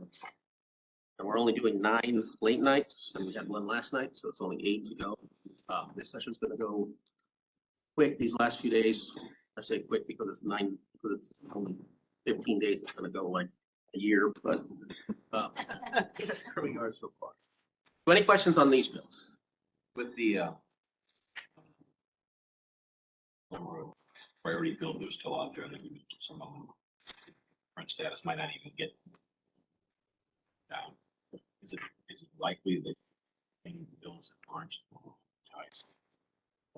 Unless they do the Christmas tree thing. Yeah, they'll start putting amendments on certain things.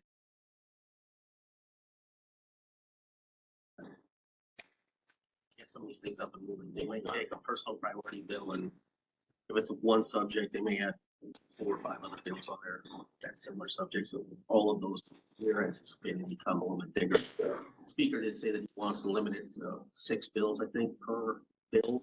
Because last year they had some 30-some bills in there. Little. Could natural resources put $3.99 on their priority bill? $3.99 is Bosman's personal priority bill, so it is prioritized. But it's not, they couldn't just add that to another, one of those other. They can. It has a priority. Okay. So if it has a priority, it will most likely get time. The other possibility for movement for things would be consent calendar. So the speaker didn't do consent calendar last year. And consent bills that came out unanimously with this bill. So that is we're seeing some movement for consent calendar as well. The speaker asked today too, again, if it's not controversial and it gets on there, just let it. If there's no problem, just let it. Because we get 5 senators you can pull something off on the consent calendar. We're hoping that they get some of them. Any other questions on this line? All right, let's go to the next line. We're on the federal side, which is my other half of my time. Microgrid profit. This was authorized for $41 million for this year in the defense authorization bill. It's pretty good. We've been working on this since I got here 9 years ago. Finally going to get that through. A little bit of issue with how much that is actually going to cost. We're trying to figure that out now. The Department of Defense, Offutt Air Force Base, and Congress really want to make this happen, so it will happen. It's just going to be depending on how much time it takes. There was going to be 2 phases, so 2 years to do that. It's going to be probably stretched out a little bit. Make sure they get all the money they need, but they are committed to doing that. Will help that process to go through. This is in case anything happens. We can island off at Air Force Base in case there's some kind of issue there, and then figure that out from there. The other big one's the word of language to address the ice jams on the Missouri River. This kind of came through very quickly because the Water Resources Development Act comes out every 2 years. So this year's is a word a year. When we first started talking about what we could do to address the ice jams, the window of when senators and congressmen could put stuff on the Florida, like language in there, was very narrow. So we were quick to get it on there. We worked with Senator Ricketts' office. He was able to get placeholder language into the word of bill. They had a hearing a couple of weeks ago where he actually used what the ice jam stuff that was addressed in his statement. So that's good that we were there. We've also worked with the chairman of the House Transportation and Infrastructure Committee, Sam Graves out of Missouri. Make sure because they have a utility there that also needs adequate flows in Missouri for some of their. So we're hopeful we can get that on there. The issue that's gonna happen on this is just, it's DC. It may be the end of the year, it may be this huge package, who knows what they're gonna do. Word usually passes fairly well though, even if there are some controversial things. And the reason I say that is, back in the day, you had Senator Jim Inhofe out of Oklahoma, and Senator Barbara Boxer out of California. You could not get two people farther on the political spectrum from each other. They would come together on this to make sure that word would get through from the Development Act side of things. They would streamline environmental standards for specific projects, but it was a very good example of compromise in DC. And they're kind of doing that now. We're hopeful it can get there. Big issue on this is just gonna be floor time, see what they can do. But yeah, that's a big one for us. The team effort on that between the NRDs, the governor's office, the congressional delegation, everyone around that way is working out pretty good.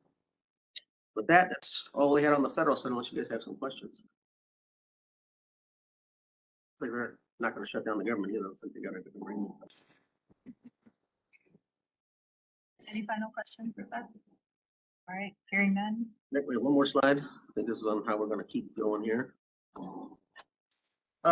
Still do the weekly recaps and director's updates, status updates, all those kind of things, but you know, we have until April 18th, maybe the 11th. Okay. So we'll do a summary recap and preview of all the interim stuff that's gonna be happening too. We'll keep up the cadence that we have with you guys. Any questions or anything, please let us know. Thank you for your support. Thanks, everybody. Okay, Sandy, you ready? Good morning, everyone. Tim McRavy, Vice President of Customer Service. I want to invite a couple of speakers that I'll introduce this briefly to the front of the room. So we internally, we think about our customers all the time, and we constantly talk about customer satisfaction, which is their view of how we're doing.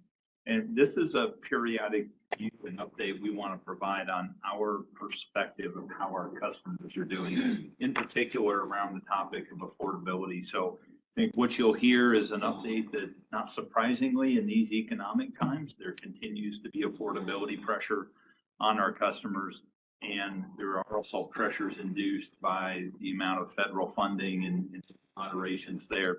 You'll also hear, though, the tremendous work the team's doing to not only support our customers, but to keep our receivables manageable and keep our customers with an ability to pay.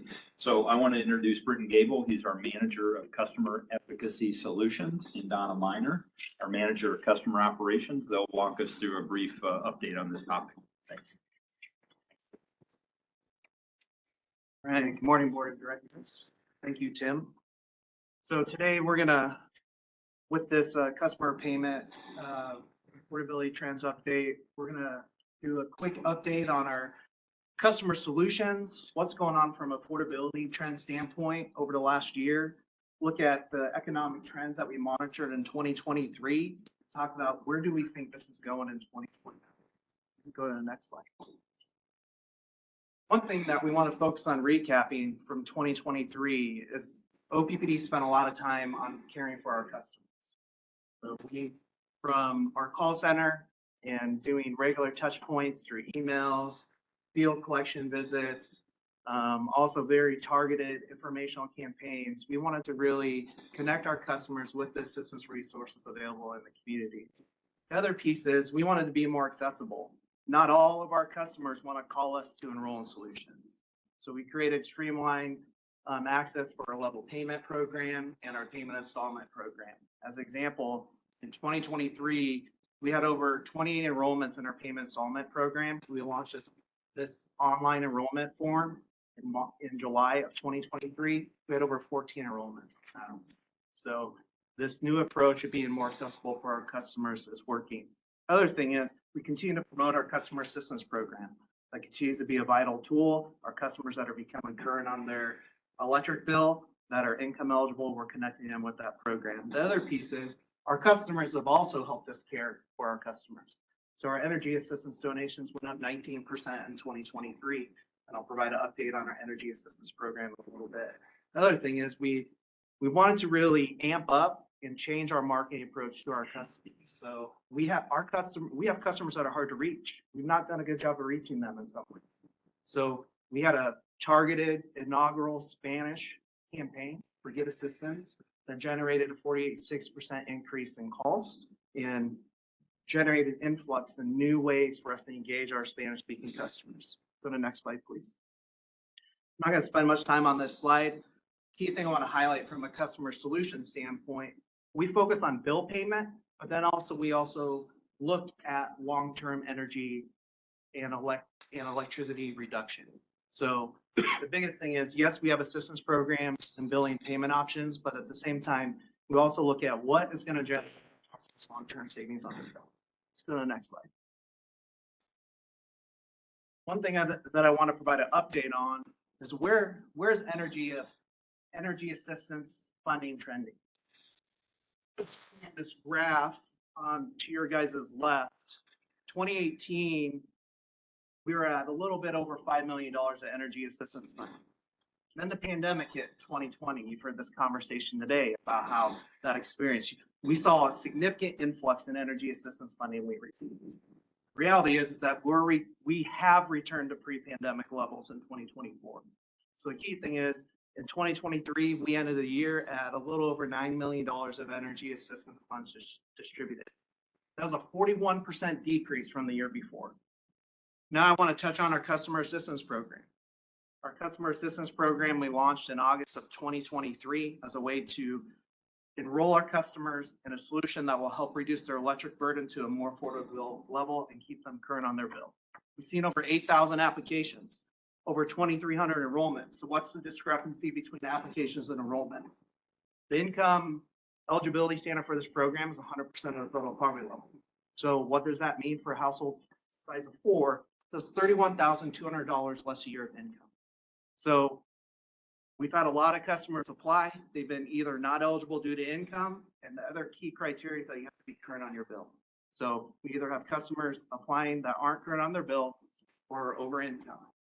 The key thing is, I want to talk about the dismissal. So we've had 915 customers dismissed from the program. Back in August of 2022, we came before the board and we talked about how we wanted to have 65% of our customers stay enrolled in the program. Okay, that was a success metric. We are seeing that from a success metric, that we are seeing customers stay current on their bill. I want to talk about our energy assistance program. We saw a 13% increase in funds distributed compared to 2022. Key piece about that, I shared this a little bit ago, our customers are up to the plate. This program is solely funded by 100% donations from our customers. So the biggest thing is like this program continues to help fulfill a gap. Payment installment program, talked about how we made this program more accessible. We launched this in August of 2022. So we talk about this decrease in assistance funding, this solution for customers that aren't eligible for assistance. As an example, a customer contacts us, they're $200 behind on their bill. We can take that balance over 18 months, make that payment more affordable to help them get them on a solid footing and get them current on their bill. Go to the next slide, please. The last program that I want to provide an update on is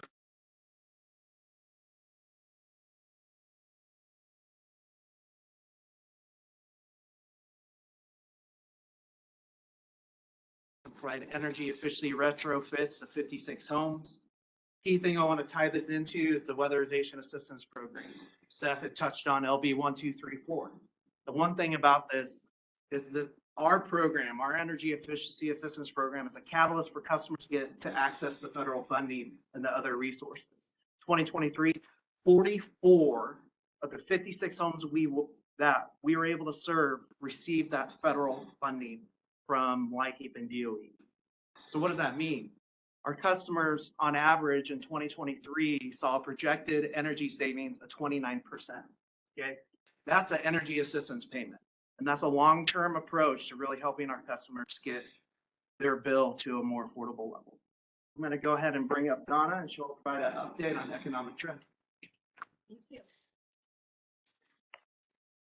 Good morning. My name is Donna Miner and I'm the manager of customer operations. And the customer service team monitors the overall health of our customers' accounts to understand what customer pressures they're facing and then to determine what actions need to be taken.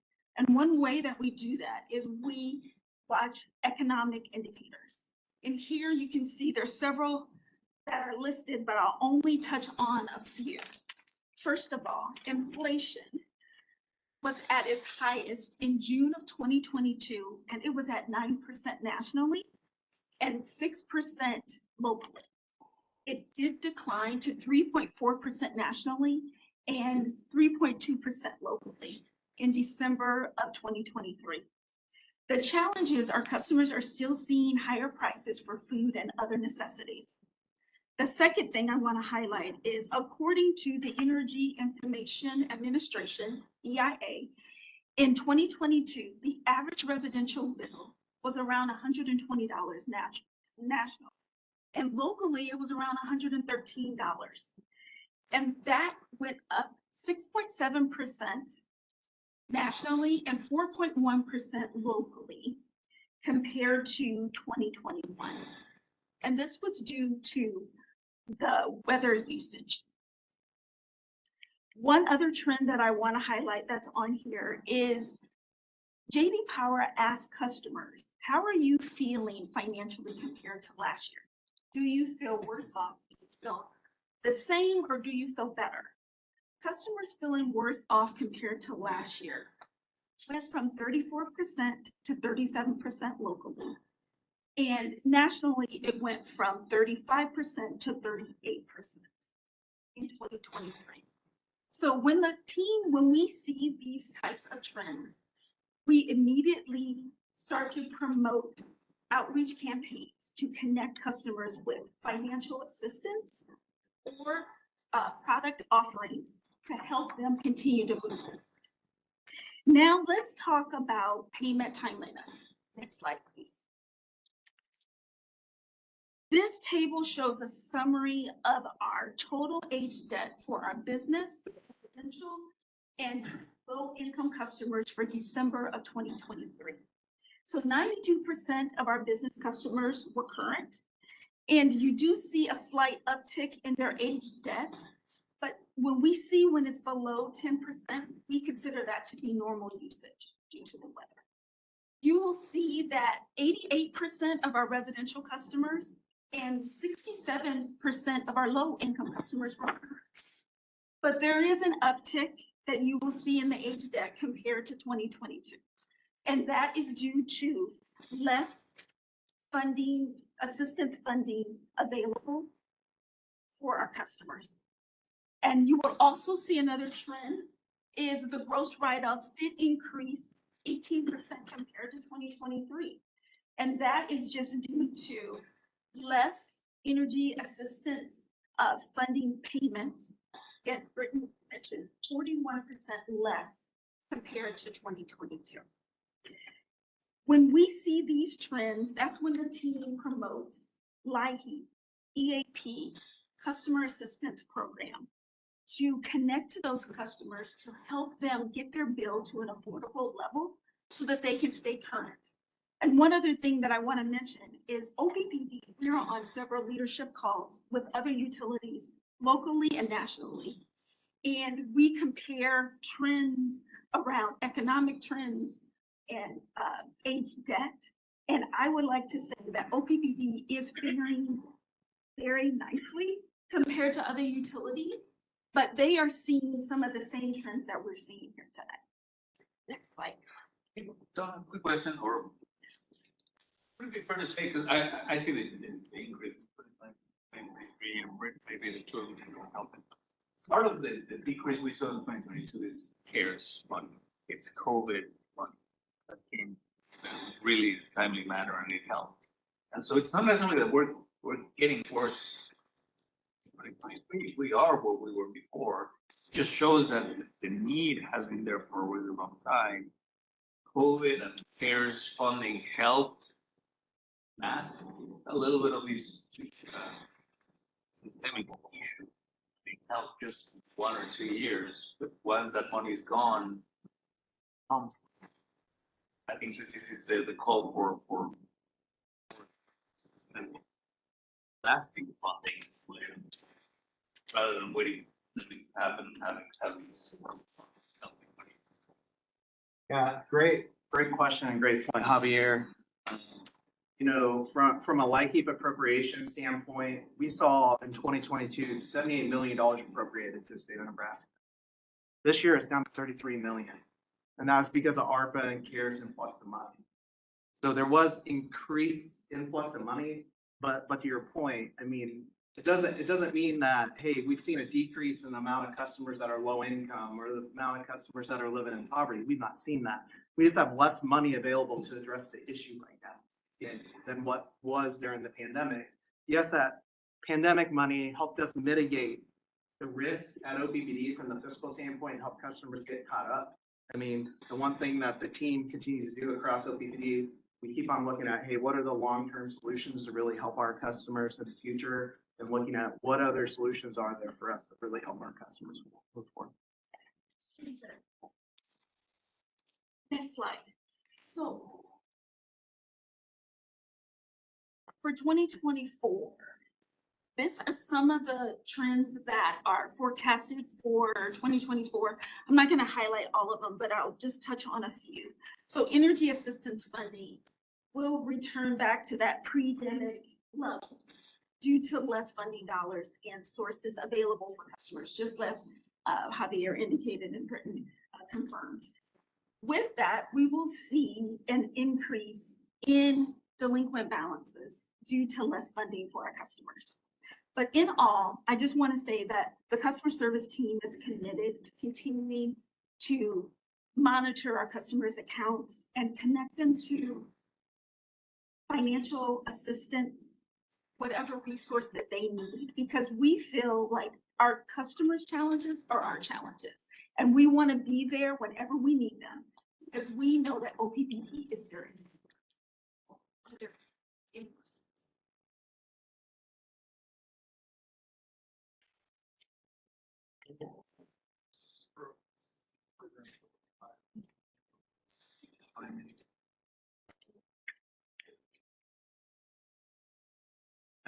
Director Moody, thanks for the question.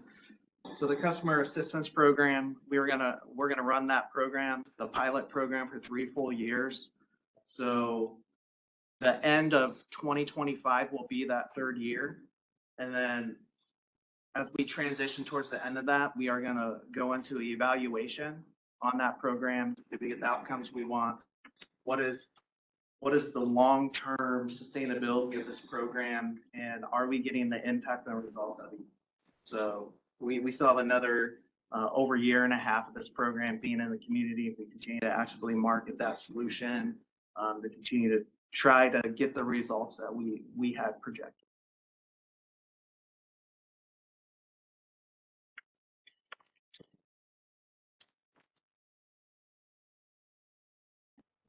Russ, I'll pass back to you, Dr. Williams. Very much. First agenda, we had discussed a break for lunch at this committee.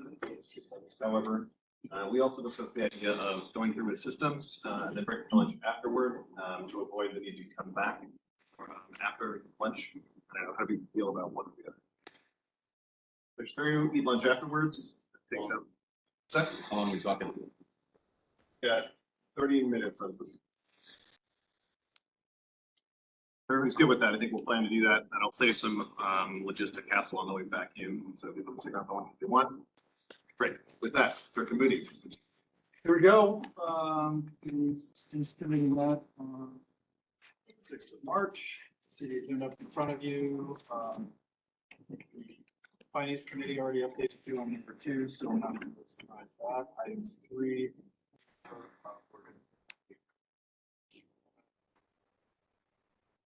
I'll just mention quickly, that's SB 7. You all should be expecting Mr. Cleaner to check in sometime in April, start to socialize some of the progress that's being made. The committee should likely expect to see some early iterations of how SB 7 might be shaping red lines. And if that goes well, we might expect August to be the time frame in which potential final revisions to SB 7 to make their way to the public for review. So that's timeframe is at present. Obviously, as the conversations unfold, that could evolve. That's not. Okay, so that's the inventory report. Let's go on to the next agenda item. K-Junction, Mr. Fernandez. Thank you. This shouldn't be too long, but I want to provide an update. Just a reminder of what we're doing. Why are we making decisions that I'm having with, or the team is having with elected officials? Exactly 2 weeks ago, I had been speaking to the county board of commissioners. During that conversation, it was a fantastic conversation. I personally heard local residents' concerns, questions from commissioners, and I had an opportunity for 45 minutes discussion with them between my presentation and Q&A. In that conversation, there were a couple of questions, very specific requests clarifying. They asked me what was our plan in terms of owning, operating a junction facility if it were to be constructed. The context around it was, OPPD being Act 10, local subdivision, state of Nebraska, we don't pay taxes. There are exemptions that we have. The concern was if you're going to come in, OPPD come in, and are you going to buy the land and take the land at the tax rolls? What is it going to create in terms of lack of funding or reduced funding? My short answer to the county commissioners was no. Our intention is very clear. We have right now, we own lease agreements with landowners. Our intention would be for those landowners to own the land for 5 years. They can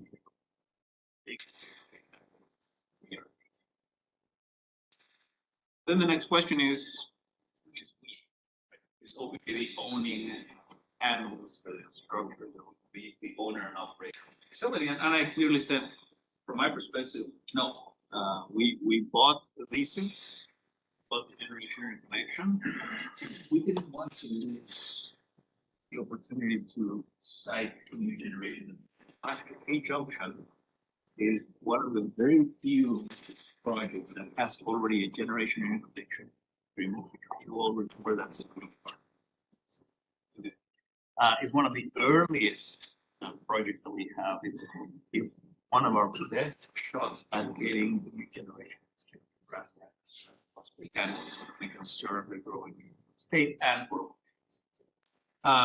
so that was the reason why we bought the lease. We bought the generation interconnection.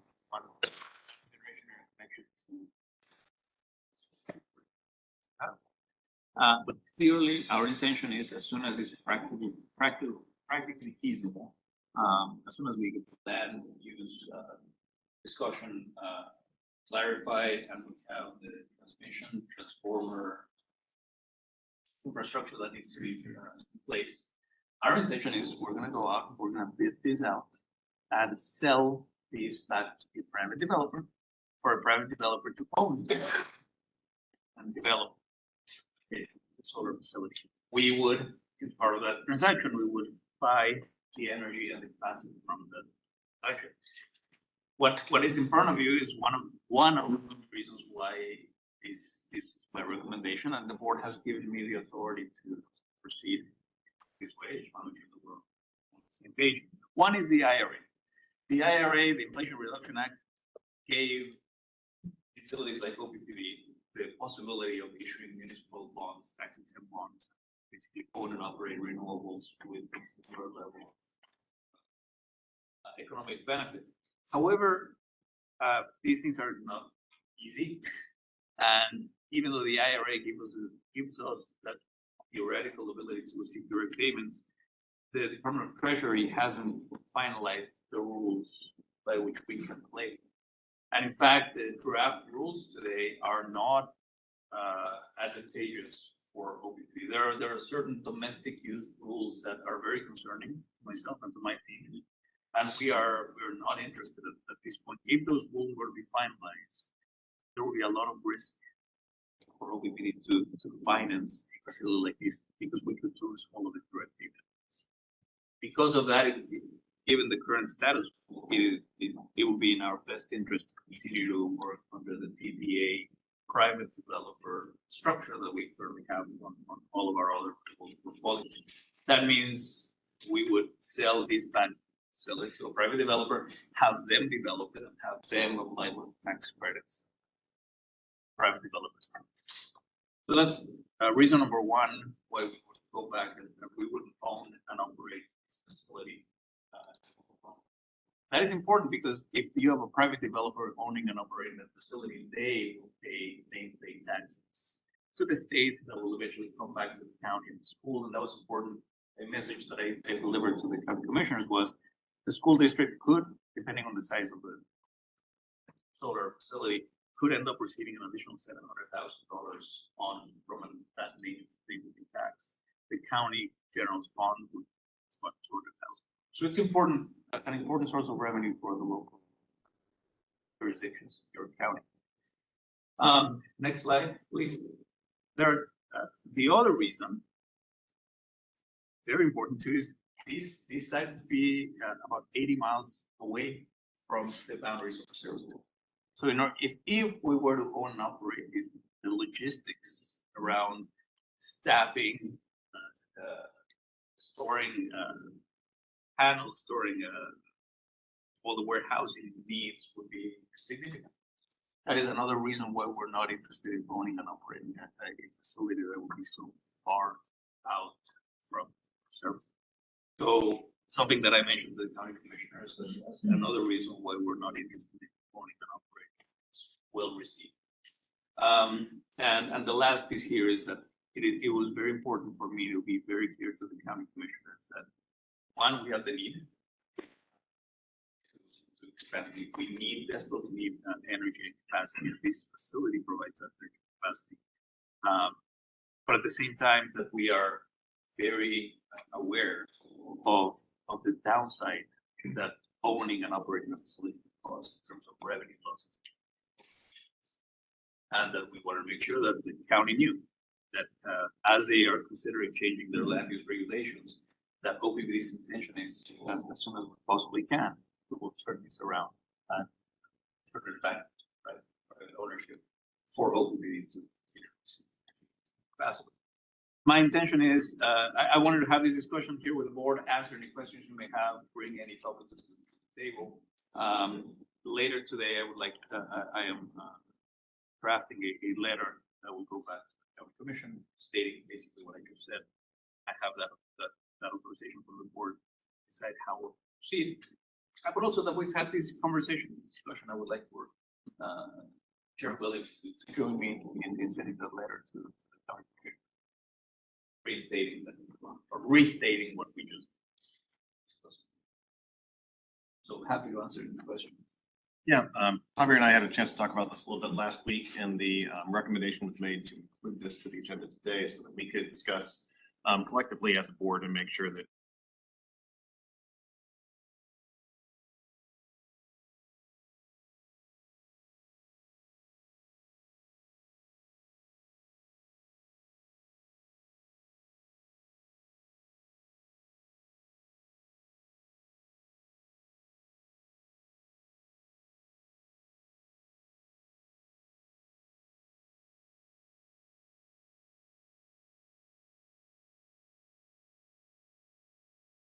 item per se, but it is just an opportunity to discuss and make sure that we're clear about, understanding of where we have been and understanding of what next steps there are. So I don't know if anybody has any thoughts or comments that you want to share. Concurrence with the idea that this mechanism for development of this project is where we would like to go. Or any feedback that you have. Couple questions, Javier.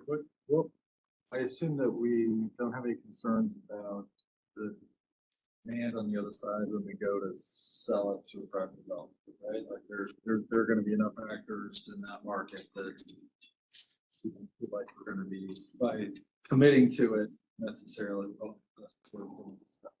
I believe there is enough appetite in the industry. Usually what we're seeing from other developers, all other developers are dealing with the same type of issues that we are in terms of land use regulations and generation interconnection. So all of a sudden, if we bring a project that has both land use regulations approved and the generation interconnection approved, that project becomes very attractive then to say, hey, we've done a lot of the homework already for you. You wanna build. And so we believe that there should be enough appetite for healthy competition. And making that transaction that doesn't restart any processes necessarily because we've taken it to a certain point. It doesn't need to backtrack through an approval process. It's there and then That is correct. In fact, what we're going through right now with the county commissioners assumes, right, a private developer would have to go through this. Right. And so we are proceeding as if this was a privately owned facility. Or from an SPP perspective, the generation interconnection would be transferred. There's a mechanism for the ownership of that interconnection to be transferred or sold.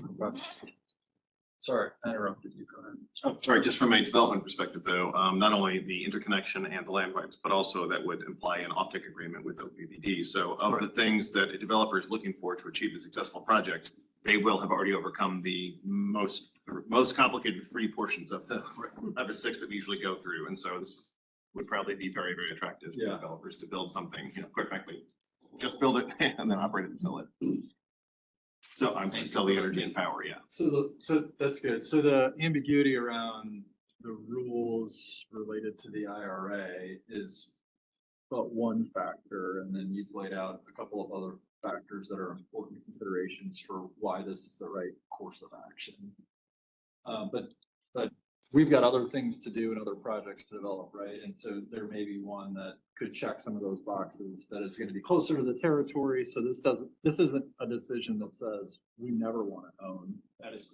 We don't want to own this one. So for this particular project, K-Junction, its location and timing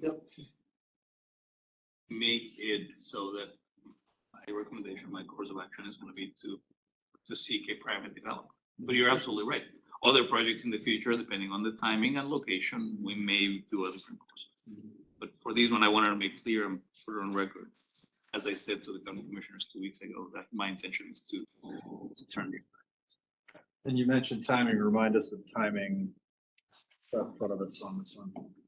Timing, as we stand here, as we have to make decisions whether we're going to own and operate with the draft treasury regulations we have in front of us. That's a timing piece. As it stands right now, we have very little interest in pursuing a direct pay structure from treasury.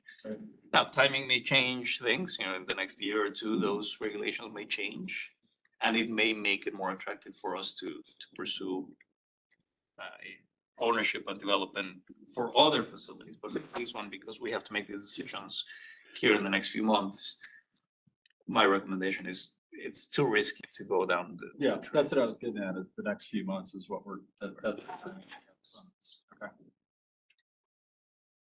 Okay, I don't have any more questions. You talked about the steps that will have already been completed, but selecting a developer will still be out there. And so to confirm, the authorization provided through the near-term generation resolution allows you to make a selection on a developer for the project. Is that right? It helps me, so I have the authorization to decide how are we going to pursue these resources. However, the board does have the action ready.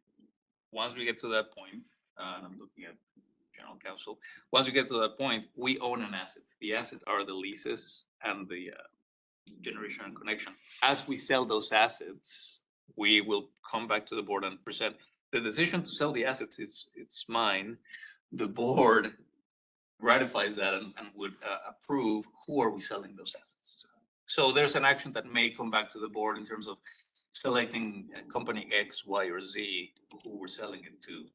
But we are going down into that private owner structure based on the authorization. And so this was This is suggested as a discussion and clarification on our side in order to help York County and residents have confidence in the successful delivery of a project in the future. So if the project is sold to a private developer, York County understands that OPPD is still involved in supporting, making sure that this is beneficial and that they are a good actor in the community, right? Not Right. saying that we are removing ourselves and leaving them to engage with the private developer on their own, because sometimes private developers don't have as strong of an interest in supporting people in Nebraska as public power does. So they understand that we are still there to help through that process, correct? Thank you for that. I think that is clear. I talked about that during the meeting I had 2 weeks ago, and it's no different than the conversation we had in Sarpy County with the Platte Solar Development. There were some concerns about a private developer. Saunders County, sorry. Are they going to come in and they're going to leave? They're not even from the community. And we had a conversation and an agreement. We have an agreement with Saunders County where we're saying we are behind the project. And we will take ownership of, the public perception. We will make sure that the developer is putting funds aside and the retirement, the decommissioning of a project occurs. This is exactly the same that would happen in your county. Right, and if there's anything that we can do or that I can do to help clarify to York County that the board supports OPPD being that kind of backstop to a privately developed project in their community, please feel free to let us know so that they understand that we are fully committed to a successful project here, that they do not feel, by a private developer being involved, that might be negative for them anyway. We'll do, and I think this conversation is a great story. Anyone have any additional thoughts, comments to share? I mean, we just want to make sure that this is clear, that this is the direction that's being taken. So I see a lot of. It seems clear to me that it's risky for us to develop it on our own. Yeah. No, thank you. Today, But as yes, the rules as stand today. it's- yeah, if we retain ownership. But just reading about the comments and concerns and desires of both the landowners and people in the community who want to make sure their public school has sufficient monies to keep going. It's a win for them, I think, for this to happen as described. Anyone, yeah. All sounds great. I was curious about, is the mechanism for which you find that private developer the same as, say, like Turtle Creek or Standing Brook? Can you talk about how that works a little bit? They're a little bit different because Standing Bear and Turtle Creek Station, we hired a contractor to build our own facility. Right. In this case, we're gonna offer an asset for sale, right? But in terms of the mechanism, it's probably gonna look something similar in terms of issuing a notice of sale instead of an RFP. But that notice of sale also has that RFP component in that we are interested in not only selling the asset, but buying the energy and the capacity back. So it's going to be a little bit more complex, but it's a similar competitive process to scan the universe of potential buyers, developers in this case. And it's at least as broad reaching as an RFP, is that fair to say? Correct. Yeah, thank you. When we're buying property with the intention of flipping it, reselling it right away, even though it's for our own purposes, are we getting away from our legal authority and purpose as far as basically buying and selling land like that? No, and here we bought land rights, but we didn't buy land. But even if we were, that wouldn't change. I mean, our core purpose is energy and power, and that's what this is directly related to. It's to find capacity and energy for ourselves. So we're right in line with and we have all the powers of a corporation under statute. So we can do whatever a regular corporation can do. This is well within our core purpose and charter. Mike, to your point, I think this is one of the many reasons why keeping the land in the hands of current landowners is important. Because the last thing we want is to interfere with valuation, and then what if we buy it low and then eventually we sell it high? Like that's not our core business. I think that keeps everything a lot cleaner. If current landowners will continue to own the land, they can sell, they can do whatever they want with that land, as long as the lease continues to be on our name or on the private developer's name during the time where the panels are. I guess the other question to me too is, it would seem to me that land is taxed at a lower rate when it's being used for agricultural purposes, which I presume this land is, as opposed to when it's being used for, well, solar, I guess. I would think the value of the land, regardless of the structures put on it, would have a higher tax value to the county. I would almost think that'd be a positive in that regard. Because there are so many agricultural advantages, if you will, in what the tax structure is, as opposed to everyone else. My recollection is that the assessed value is maintained prior to the deployment of the solar. So if it was ag, maintained ag status and the subsequent assessment. The additional tax comes in the form of the nameplate tax. That's where the developer would pay for, hey, what sits on top of it and what's the value, what's generating it, and it's, measured in megawatts, and there's a nameplate tax that goes. So that's where the additional, the value added. Not property tax. Right. It's not additional property tax. Everybody good? I saw lots of nodding heads. It's clear about the intention here and the authority that's previously been granted. Mhm. Great. So if there's anything else that the board or I can do to help convey to York County, the commissioners, that we are supportive of working with them to find a successful project here, please let us know. We hope this is a good step in that direction and look forward to a rapid resolution on their side and on our side to get the project moving forward. Sounds good. Thank you. Thank you. Appreciate the adjustment in the agenda to include that, Director Moody, outside of the normal schedule, but again, we've got some other. District needs to be nimble, and so does the board. Okay, let's keep going. We've got an engineer certificate that we're being asked to take a look at for an operating plant service agreement. Looks like Mr. Joe Lang is coming up to cover that for us. Afternoon, everyone. Excuse me. Okay, so we'll briefly maybe jump back to the starter slide if you would, Aaron. Just quick context. Recall last February, last month, gave an update to the board on in board committee on our turbines, where we're putting them, the volumes, et cetera. And so this is kind of a next step beyond that, and then we see that we selected Siemens.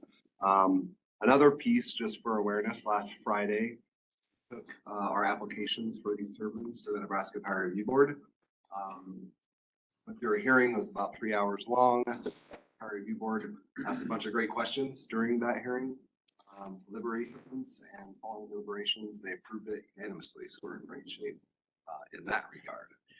Okay, so diving in. So on OPSAs, these are long-term service agreements for parts and services such as like technical field advisors, et cetera. It's traditional that we engage in these types of contracts for our facilities. We currently have a few units of note, or we have 2 units at Cass County that are operating, another unit at Sarpy County, and these units are all Siemens turbines that we have like OPSAs, operating plants service agreements on. And basically, in short, we get parts and services that helps us with cost volatility if we're having an unplanned outage, a forced outage, a planned outage, et cetera. It just helps us not be in a bind when we need parts and services for cost, parts availability, service, labor availability, et cetera. So some of these, one big element to OPPD is these turbines are manufactured by Siemens, and Siemens is the OEM, the original equipment manufacturer. And certainly they have proprietary information about the rotating stresses, the temperature stresses, various physical stresses on the turbines. So with that proprietary information and knowledge, it's important to us that when we have issues with our turbines, that we're able to rely on information from them. In August of 2023, the board approved the near-term generation board resolution that included the new turbines. So we have, with that board resolution, in essence, authority to enter into an OPSA for those turbines. So kind of summarizing and kind of wrapping this together, we have OPSAs on some of our existing turbines. We have OPSAs on turbines that are actively under construction. And we have authority to enter into an OPSA on our new turbines that we just contracted. Next slide. Siemens provided us a proposal to wrap them all together. And so it would, they give us kind of bulk discounts in that regard, because in the future with the contracted Siemens turbines, with the Siemens turbines under current constructions and current ones that are currently operating, that's 9 Siemens combustion turbines that we're in essence trying to wrap all together here. So in the board certificate, I'm sorry, in the engineer certification to the board, it in essence states, you know, kind of to that effect. In essence, that Siemens, that Siemens has that proprietary knowledge. It's in the best interest of our customers due to the technical complex nature of these parts and services that are provided by Siemens, that we wrap them all together in one OPSA. That's Thank you, Joe. The committee talked about this rather extensively in our discussion. So committee members hop in here if there's any clarity or anything that we discussed then that you want to bring to the full board for discussion. Otherwise, I'm looking to the rest of you to see if you've got any questions. Maybe a clarification on the redundant systems that may be relevant for board members. We talked about how it's advantageous for OPPD, but it doesn't commit OPPD under all circumstances. If Siemens, for whatever reason, they're non-responsive, their response times are too slow, they don't have parts, they don't have labor available. There are provisions in the contract that would allow us to seek these same services from other vendors. So well, there is some benefit to the exclusivity here, and it goes both ways, and we benefit from that. There are also off ramps which we would be able to seek through this elsewhere. Yep, good clarification. Thank you for that. And our experience with Siemens to date has been good. Yes. There's no dollar amount associated with this contract. It's just open so that when we need it, it's there, right?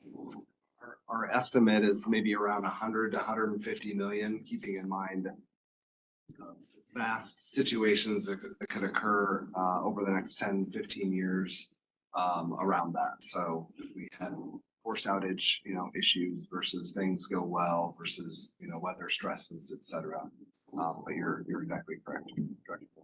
And is there an end date to this contract? It's open-ended, or is it for a specific period of time? 15 years.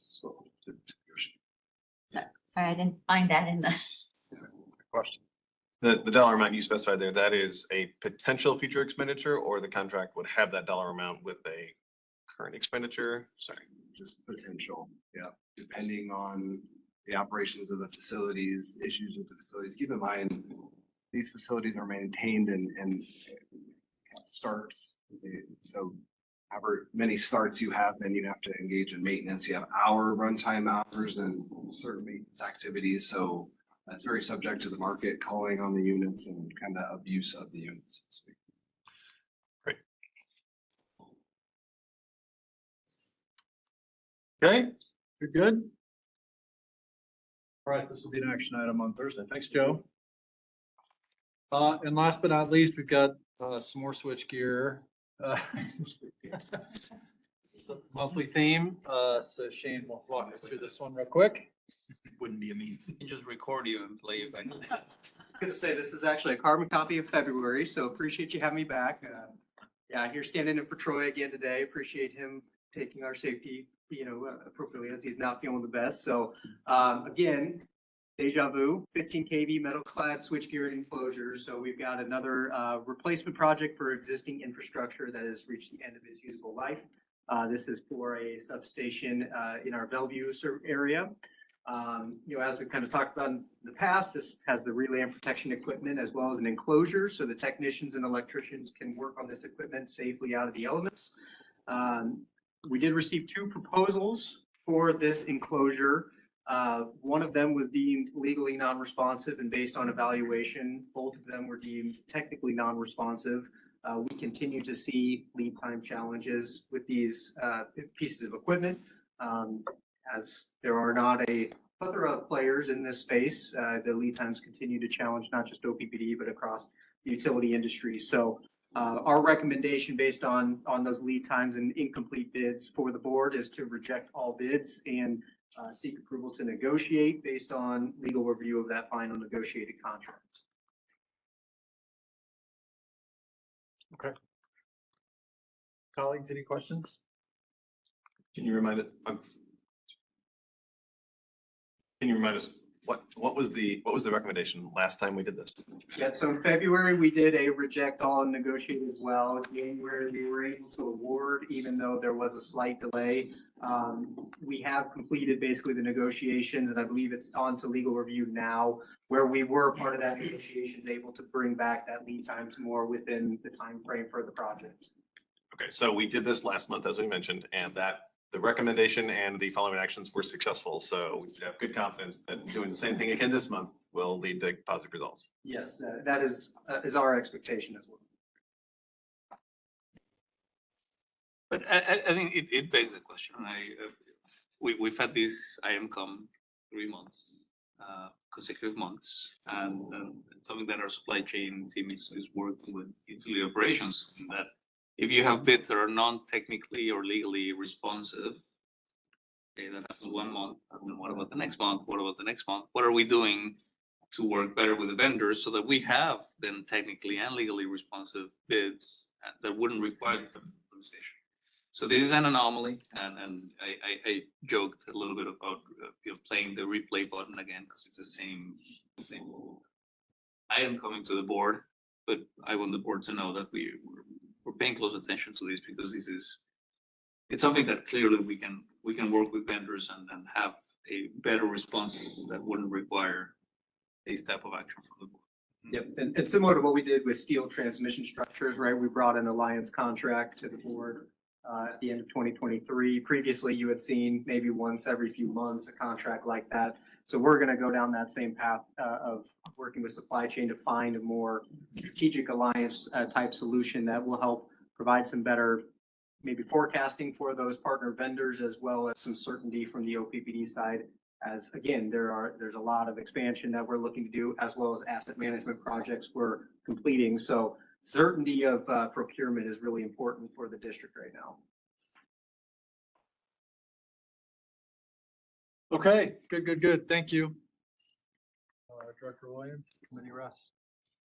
Thanks very much. Appreciate the flexibility there, everybody. We've got two other business items, confirmation of board meeting agenda on screen now. Do any directors request that any of the items from the consent agenda be moved over to the action item list for Thursday? Okay, I'm seeing shaking no of heads. Everybody seems happy. We had a lot of opportunity to discuss all these. So seems like everything here will be on the consent agenda for Thursday. Okay, great. Board work plan discussion. Small, you can read it on your devices. If we have any updates from any of the committees on any of the items that are on the work plan that need to be reflected for the future version of the work plan. Dr. Bogner, we had some discussion in governance in this. Yeah, right? so the review, let's see, it would be maybe the fifth item down, review of DL 1, 5, and 7. That'll be something that we bring here in April for discussion. And then SD 12 will be able to be removed after Thursdays. So the current version on 157 says finish April, so on track. So we don't need to change the work plan. It's just an update that we are still on track. Correct. And then we talked specifically about 7, Craig. Everything's still reflected properly here? Yep. Okay. Sounds like no additional changes necessary from what we see on screen. Here's the work plan. It's in good shape. Great. Then with that, lunch is available and we are adjourned. Thanks, everybody.